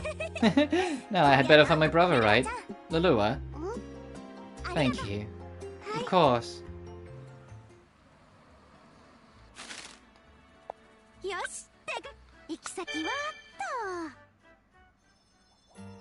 Like I said, I'm sorry. The name Sterk is dead to me. Oh, it's like they're in the middle of a fight. And as I've said it countless times, we don't know what lies in the eastern continent. It's likely dangerous monsters live there. That's why I didn't want you to get involved. And I've told you countless times, it's because you don't trust me, isn't it? I'm not a child anymore, I'm an adult, you know. You don't need to worry about me. There's nothing I can do, is there? Better head back home quietly.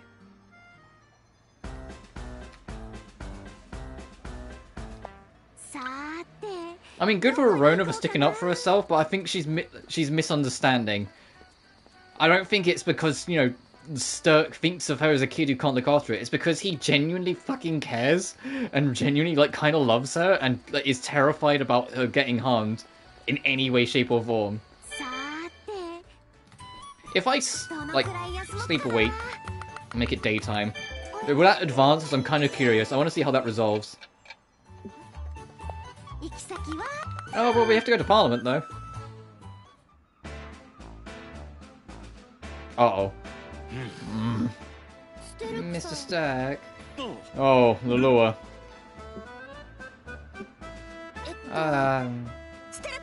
Mr. Sterk. Ah, and Lulua, perfect timing. There's a rumor of an incredibly powerful monster at large in the Ster Highlands. What? You don't mean Suni Stern? Not again. I don't know, but I can't just sit by. What timing is poor. Yeah, it's just that she just misunderstands. That's the thing. In Rorona's mind, she's not realizing that it's coming from a place of love. That Sterk's hiding it from her. He shouldn't have hid him from her, to be fair. He should have let her have it and talk to her about it. But it's coming from a place of love. In Rorona's eyes, she still thinks Sterk's treating her the way he treated her when she was 15 years old at the start of Atelier Rorona, and it pisses her off because she's 35 now, not 15. So it's like, I get it. And I'm always a fan of Atelier protagonists getting a bit feisty. When you see like a bit, not like a violent streak, but just a bit more of aggression in them. And then when they're not always super happy-go-lucky wholesome. I like seeing them stick up for themselves a little bit. It's what I liked about Ryza. With like in Ryza 1, that when like she learns that all the lies that tried to get rid of alchemy stemmed from Boss, you could absolutely tell she wanted to fucking beat the shit out of that man. Like she really, like it wasn't, she wouldn't want to go tell him off, she wanted to hurt him. And I love that kind of like, in an Atelier protagonist, because they're always so wholesome usually. Like I want to see them get pissed off a little. Some questions. Yeah, but she's mad. Who asks the right things when you're angry? You know? Who gives the most who gives logical questions when you're upset or angry? In Rorona's mind, she's upset and angry in that moment, so of course she's not going to ask why you hit it. She's going to be like, you're doing this because of this, aren't you?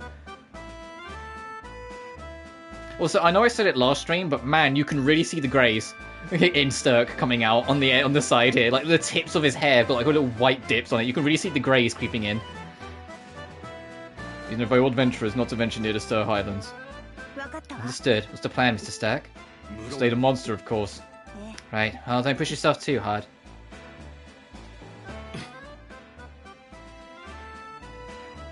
For me, really? Well, for most people, it's like if you're like an extreme variant of your emotion, if you're super happy, you're not going to be thinking logically. If you're super sad, you're not going to be thinking logically. If you're super angry, you know what I mean? You have to be in a very neutral state of mind to be your most logical. Emotions blur a lot of the lines of logic, and yeah, like Rilla said, in Rorona's mind, as far as she knows, Sterk's just not letting her be herself and not letting her be who she wants to be, because she feels like she's still being treated as a child, so she's pissed off and she won't listen to anything else. Also, my mic's getting staticky, 1 second.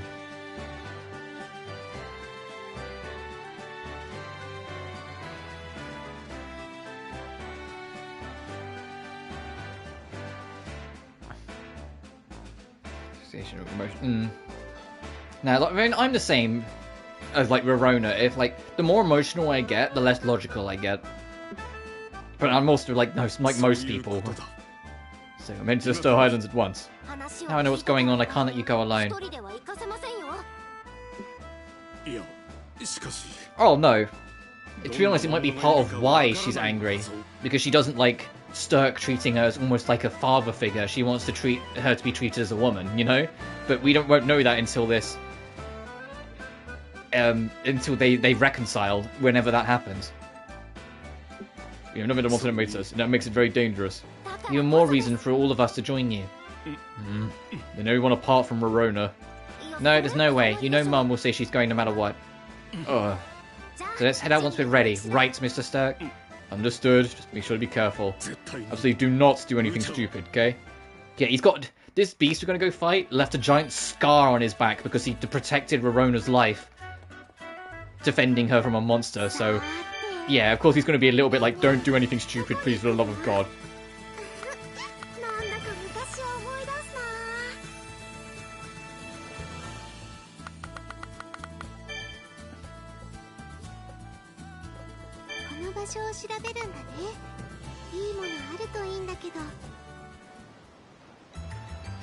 Oh God. Well, we made it to the Star Highlands. Right. He took that huge scar. I don't know. Well, I guess because like they said, like there was a point where the two were traveling together, and a monster surprise attacked them. The monster we're going to go deal with, and in a last-ditch effort, Sterk jumped in front of Rorona and took that huge slash down his back. That did so much damage to him that even now, many years later, he still has to take pain medication for. Like he has a giant scar down his back, like a giant slash scar down his back. Right. I don't see the monster we're looking for. Oh, that'll be it. You got slashed by that thing, Sterk? Jesus Christ, I'm not surprised it left a big scar. Surprised you're still alive. Ugh. That monster, it's huge and terrifying. Okay.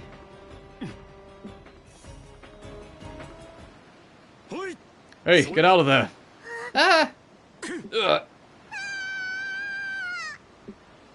Rorona knows then, because it's in his memory, she witnessed him get slashed. Small talk ends here, and you all to retreat now. Huh? I'll take care of this myself. Here I go.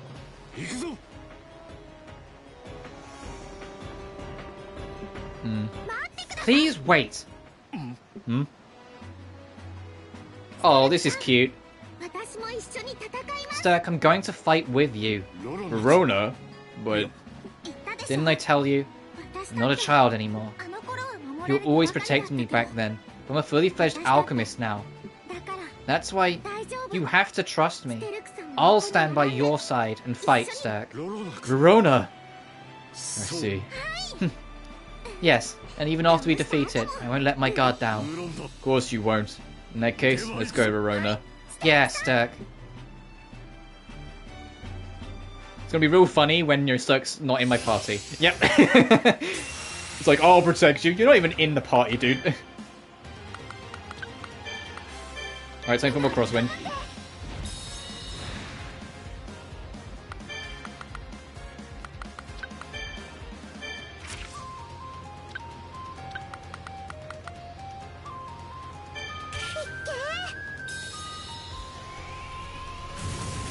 Yeah, it's so funny that Sterk was like the linchpin of every Atelier, like Arden game, Atelier game, up until this one, and now he's just not even in the party. Like he was like the carrier who kept us going, and now he's just not even in the party.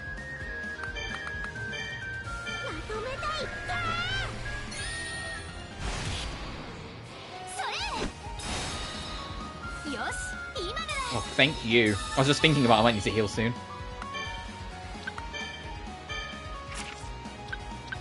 I'd rather use the electrics, it'll try and delay your turn then. Well, it won't delay your projectile's turn, but it can delay your turn.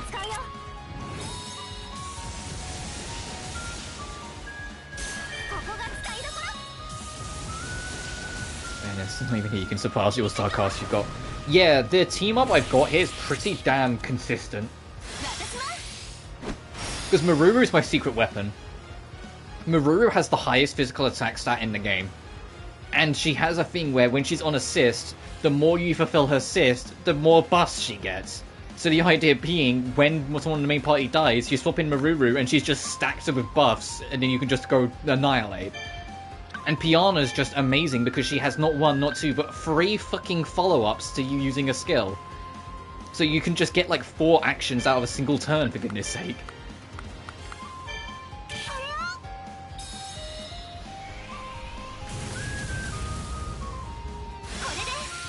Let's see, there's another buff.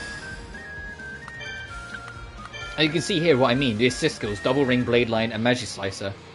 Blade Line is 50-50 chance at least, but you know what I mean. Like, in general premise, it's pretty consistent.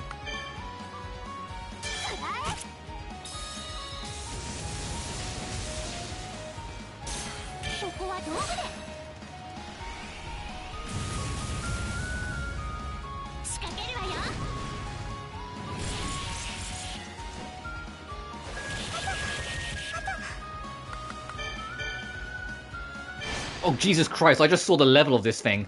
Is level 78. No wonder, like, I'm like even applying all those buffs, it is still nearly one-shot Totally. Because my buffs are otherworldly, I'm aware of that, but still. Because I've really worked my ass off off-screen, like 3 hours straight, just making better equipment, rearranging my stuff, like really kitting out. So it's like the fact that I'm that kitted out, and it hurts that hard, like, that's telling.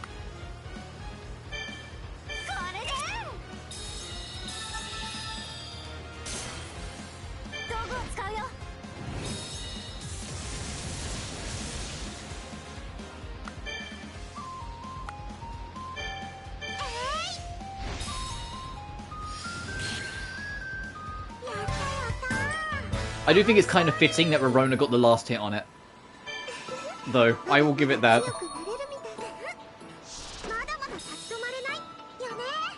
Oh, no Dragon Eye, that'd be too easy.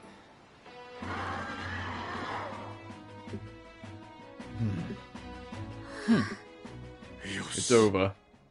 Right. Rorona, my apologies. The letter. Somewhere deep inside, I still considered you to be too young. But seeing you fight just now, I finally understand how much you've grown. Sterk, come to think of it, you've come through a lot together. I fully trust you to guard my back in battle. And I trust you too, but you always make it look so easy, no matter the monster. No, once again, I'm counting on you. That's my line. Sorry for being so stubborn. They made up. Once again, I feel like it's worth mentioning, there isn't a Rorona ending or a Sterk ending. The character ending for both of them is Rorona and Sterk together. So just throwing it out there, there's probably a reason why the character ending is for both of them together and not separate.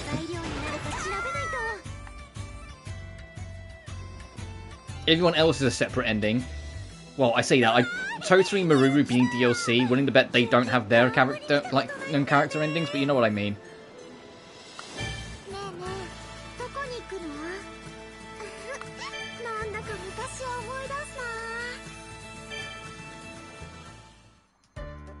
Uh-oh.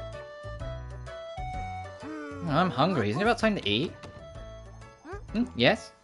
Lulua, mind if I come in? Oh, Mum! Yeah, what's going on? Something I wanted to talk to you about, Lulua. Talk to me about?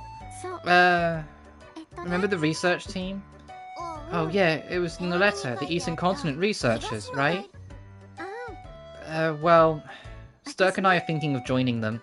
Yeah, it's ready to see. Yeah, Sterk's cheered up in age. He's not as, like, stone cold uncaring as much as he used to be. Thinking of joining them. The fact alone that it came means they're counting on me. And I want to use my power as an alchemist to help. Also, there's no way I can let Sterk go alone. You know as well as I do, Sterk's pretty reckless, right? So, yeah. You're right, Mum, you and Sterk are a good team. Yeah. And, exploring the Eastern Continent is going to take some time. So we'll be separated again, Lulua. If you don't want me to go, then I'll just refuse the request. No, it's okay. You don't need to worry about me, Mum. You need to follow your heart. Because you see, you've done so much for me. We've eaten tasty food, and we've talked about so many things. You've also taught me about alchemy, and I became a Frixel. You became my family. Lulua. So please don't worry about me. Go and investigate the Eastern Continent. Of course I'll miss you, but like you, I'm an alchemist. If I can't take it anymore, I'll make something to come see you, Mum. You're right. Lulua? Yeah? Thank you. I love you. I love you too, Mum. Aw. Hey, Mum, aren't you hungry? Oh, now you mention it. Let's make something together. Okay, oh, I've got it. If we can combine my curry and your pie. You can't mean a curry pie. Maybe that's actually not that far-fetched. Right? You never know until you try. Let's do it. Well, let's. Well then. Here goes nothing, yeah? Yeah, Lulua's all growing up. She can stand on her own 2 feet. Well, up until I run out of money from the bomb taxes. That's not what I was looking for.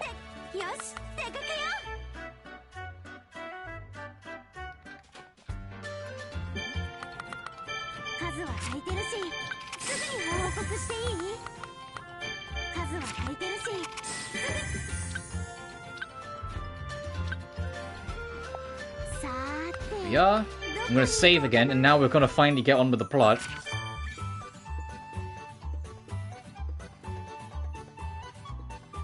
But it's like, yeah, like Rorona and Sterk are. I know, like, some people are gonna be like, oh, but Corey and all that stuff, but they are kind of meant for each other. Because there's been implications since literally Atelier Rorona that Sterk has feelings. Because even I commented on them when they happened, so it's actually nice to see that kind of going somewhere. And come on, those two going out to somewhere dangerous together for a long period of time. Come on, I can read between the lines here, guys. They're gonna figure it out between them as they go out on their own.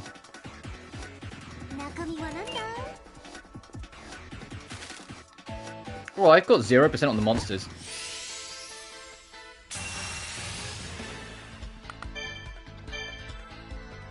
Oh, do you think I should have come back here a little earlier? Than level like 25? Whoops.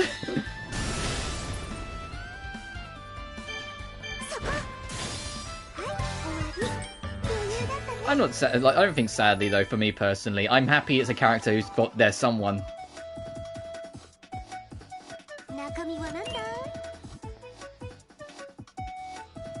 Hey, really, so good choice here.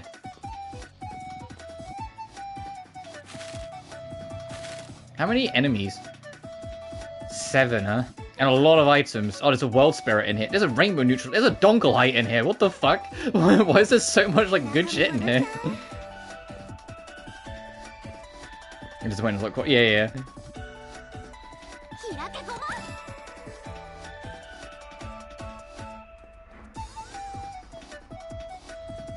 I will say though, if they ever decide to do like a 5th Island game, I would be 110% down with it being Rorona 2, but having it, you know, like, instead of doing the Sophie 2 thing, where it's based just after Sophie 1 but before the next game, have it be based on, you know, the 35-year-old Rorona going off to the Eastern Continent. I'd be entirely down for that, because we spent no time in the Eastern Continent. The only time we went there was to go straight to the tower in Tottori. I just want to explore the Eastern Continent. God dang it.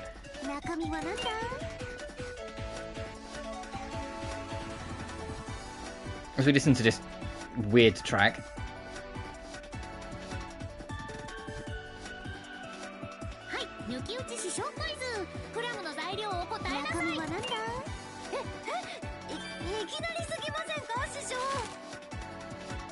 Time for a pop quiz. What's the minerals of a bomb? Wait, that's too quick. I read that. You say that they could do, considering, like, you know, there was an entire tribe of people, of girls raised to be sacrifices to a demon. It's not too far-fetched that they could do, like, some kind of, like, ancient civilization storyline exploring the eastern continent.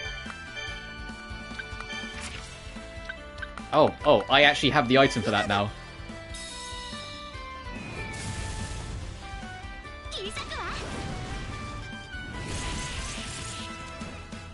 But I think, honestly, if they do an Arlen 5 or a Mysterious 5 before they do a Dusk 4, people will start raising their eyebrows severely about it, you know? I mean, people will start to get a bit like, come the fuck on, what do you mean?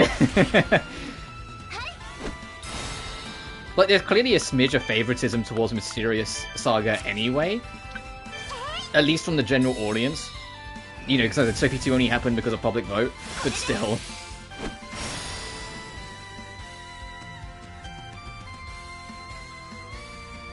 I'm gonna pay it off. And considering the fact that, like, Sophie still gets, like, you know, new statues, even a new one in the works as we speak, and, like, the cast still get, you know, like, there's the manga that's still ongoing, it really comes across as, like, the devs have a smidge amount of favoritism towards, not just Mysterious, but Sophie. And it's like, you'd think, like, you know, Rise has made them the most money, they have favoritism towards that, and it's like, no, it's like the whole, like, Honkai Impact versus Genshin thing. It's like Genshin Impact makes the team way more money, but Honkai Impact Third is their baby. It's the one that they love more. It's how it feels, you know?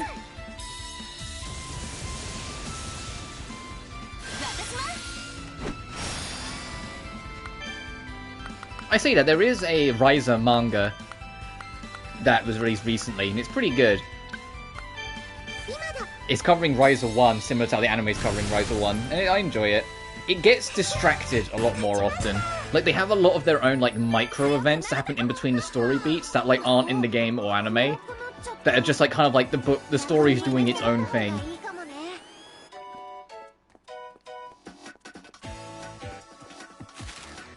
But I enjoyed it.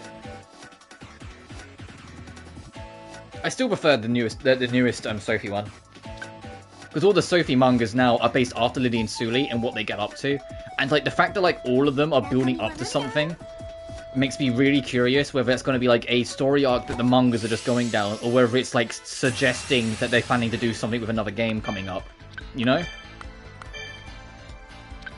Because Firis and Leonie separated from the others because they're investigating something. During Plush and Sophie's investigations, you know, with Lily and Sully joining them, it led them back to the library that you ended Sophie 1 in, and they bumped into Luard there, and Luard's up to, and like, not Luard, oh, they bump into Alt again there, and it nearly ends in them getting into a fight because Plush is not happy with the idea of Alt being there. She's worried that he's up to something, and doubts him for a second, which leads to its own thing. It's like, what the fuck? What are they working towards? You know, like, there's something going on in the background that they're investigating.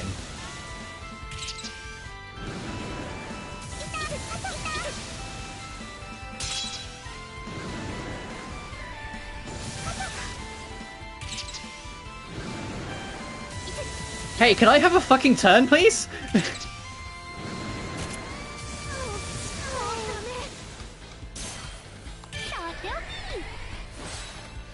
All the electrics doing they're literally electric bombing me. They're lightning bombing me. They're just delaying my turn ad nauseum.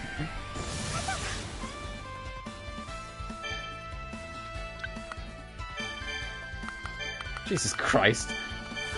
Get up. No! That was like some fucking Shin Megami Tensei bullshit of just making sure I don't get a turn.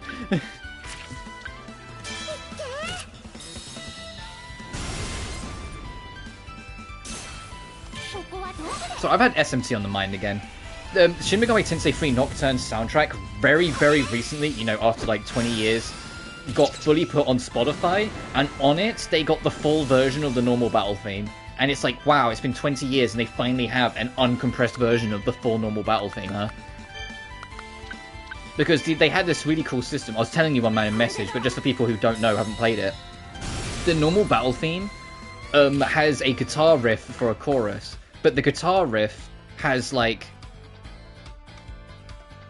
9 different variants of that riff. And in the game, they play them randomly. So the battle theme doesn't get old as quickly. Because every time that chorus hits, it's it can be different, you know? And it's genuinely kind of clever. In the official soundtrack release that came out shortly after, they only play one riff. It actually does the normal verse, does one chorus riff, and that's the end of the track. And for years, people were saying, please release the others. And it was assumed, because of Atlus's stoic silence on the matter, they had just lost the original soundtrack. Backed up by the fact that when the HD remaster came out, all of the tracks were still compressed. So everyone went, oh no, they lost the original like source of all the music then, if it's still horrendously compressed on the PS4 HD remaster, and not, you know, cleaned out. So the fact that, like, I don't know if it was re-recorded or whether it is just dug up, but the fact that, like, the Spotify release of it, I don't use Spotify at all, but, you know, people rip it and put it on YouTube, so that's how I got it, has led to, like, us finally getting a high-quality version of it. It's like, thank God.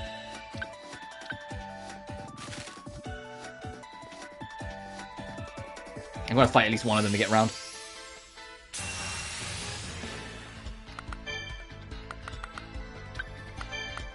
And I'm still hoping, especially with, you know, this year being an anniversary for Shin Megami Tensei, that SMT4 or 5, either 4 gets a remaster or 5 goes multi-platform.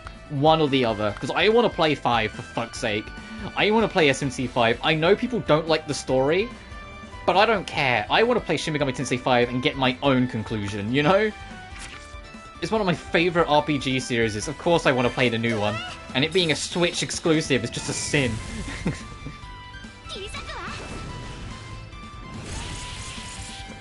Yeah, fair enough.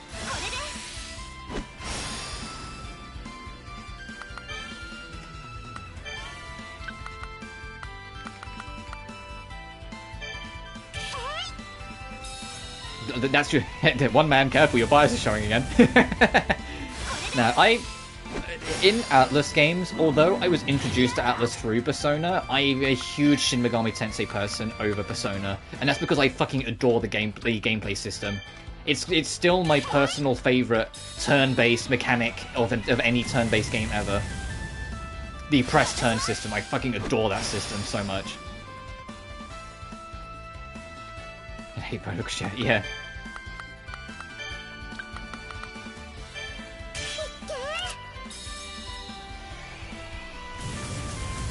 Yeah, but I'd want a remaster of SMT4, because SMT4 is kind of the underdog game of the... Oh, okay, I should have theorized.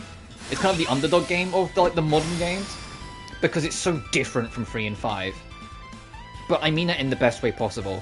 SMT4 is the most character-driven SMT game there is. Like, SMT 3 and 5 are ideal-driven. They're, like, consequence-driven. They're reasoning-driven. Like, you know, it's the consequences of the world, the idealisms of the people within it. It's not necessarily the people themselves that are the thing that matter. It's the concepts of what they believe in that matters.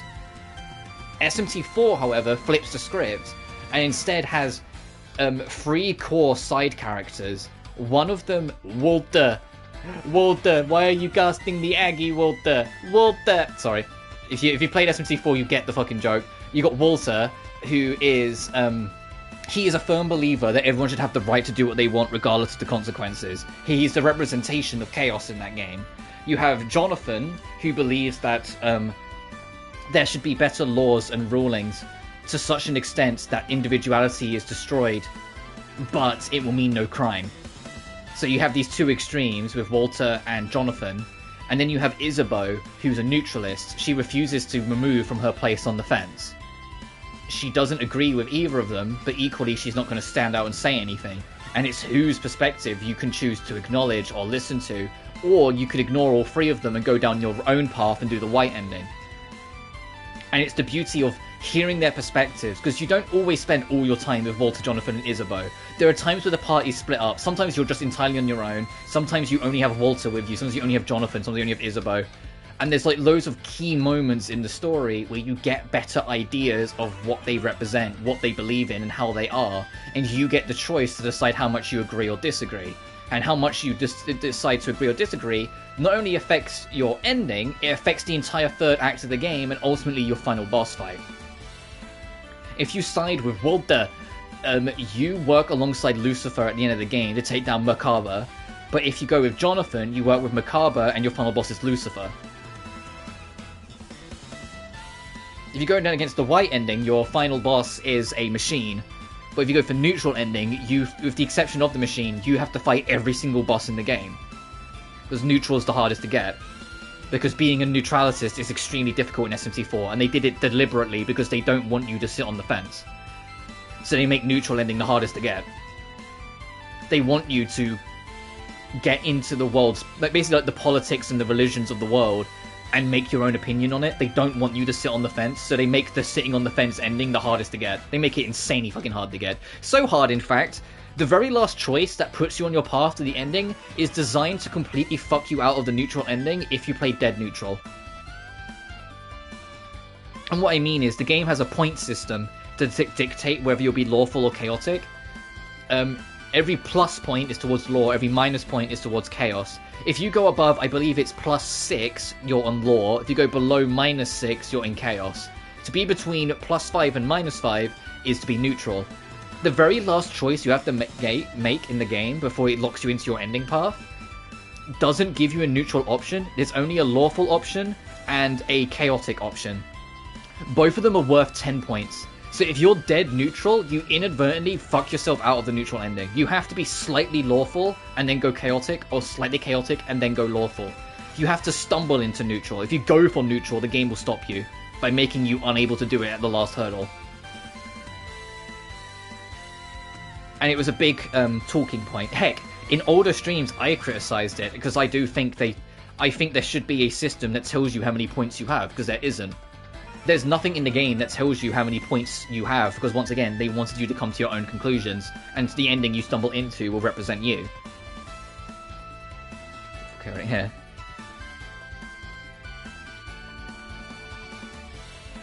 It's just, I do kind of wish, maybe on like New Game Plus at least, there was a thing that would give you like a meter or a tally that tells you where you are on the scale. Because your only indicator is that at around the halfway point of the game, there's a random NPC you can talk to in a bar, and when you talk to him, he'll tell you he's heard rumors about you, and that rumor will give you an idea of where you are, but it won't tell you where exactly. It'll just give you an idea.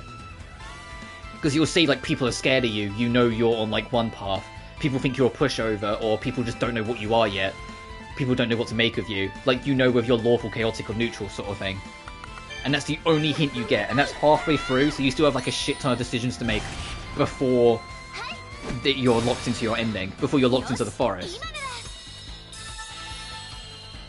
And the white ending is usually the very last ending people get. It's because once you realize the bigger picture, they make it's the only game I've ever played that makes the nihilistic route seem like the only option. And the fact that they managed to put the game in a state where it makes you think like that is extremely impressive in of its own, even if a little scary when you think about it. Because the white ending, the reason why it's called the white ending is because you reduce the entire multiverse to nothingness. Because there's a thing in the game called the Yamato Perpetual Reactor, and you learn that the reactor is the only constant thing across every single universe and timeline split. Every single other universe and timeline doesn't have everything, or see little things change, so certain objects aren't made, certain people don't exist on what timeline or universe. The Yamato Perpetual Reactor is the only sole exception. If it is destroyed, it will wipe out the entire universe, but it will also cause a chain reaction and make every single other Yamato Perpetual Reactor destroy as well. So if you decide to destroy it, the white ending is that you reduce everything to just white. There is nothing. And the game makes, if you go for all the other endings, you'll get the other endings, and the game will convince you that that's actually the right choice to make. And I think the fact that it fucking did that is terrifying, but also extremely impressive. Use order cause chaos, and use chaos to enforce the laws. Yeah, fair enough.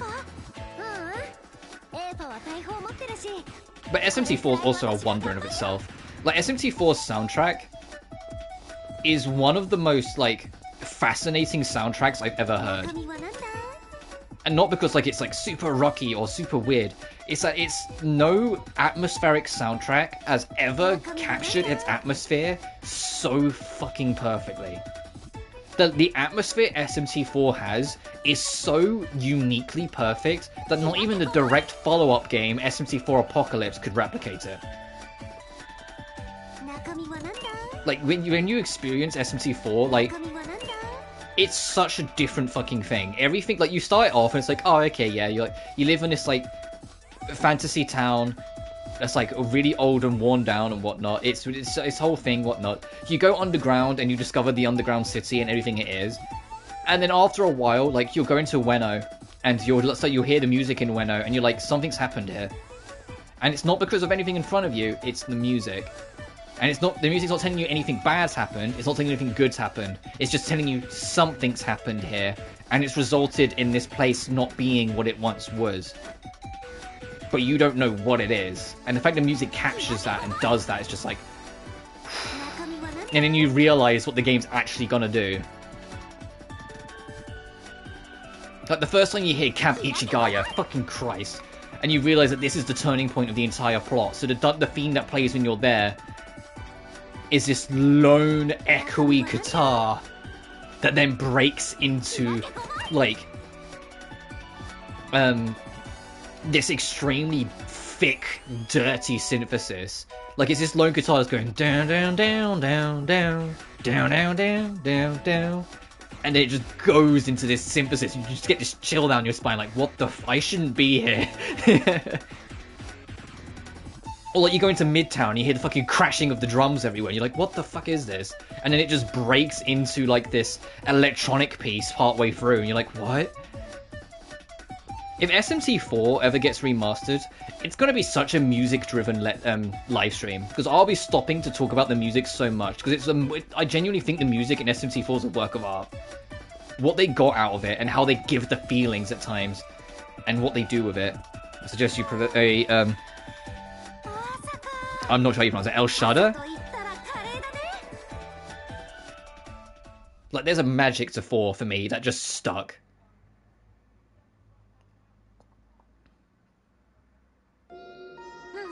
There you are. Did you bring it? Sure did, Mana. Did Stia tell you? Shit, okay. We made the key, but we can't use it. What should have... Don't worry. I won't put you all this for nothing. When you don't have the authority, you seem to need it to be granted. Only one left who can do that is me. Mana, what are you saying? The time came for me to tell you, Lulua, why I know so much about the ancient civilization. Where's she, a fucking Power Ranger? What the heck? I was kidding. What the fuck is this? Okay. Similar things, fair enough. Mana! Sorry to surprise you, but this is my true form. I am Mana Orthogalaxia, the operator of Orthogalaxin. Operator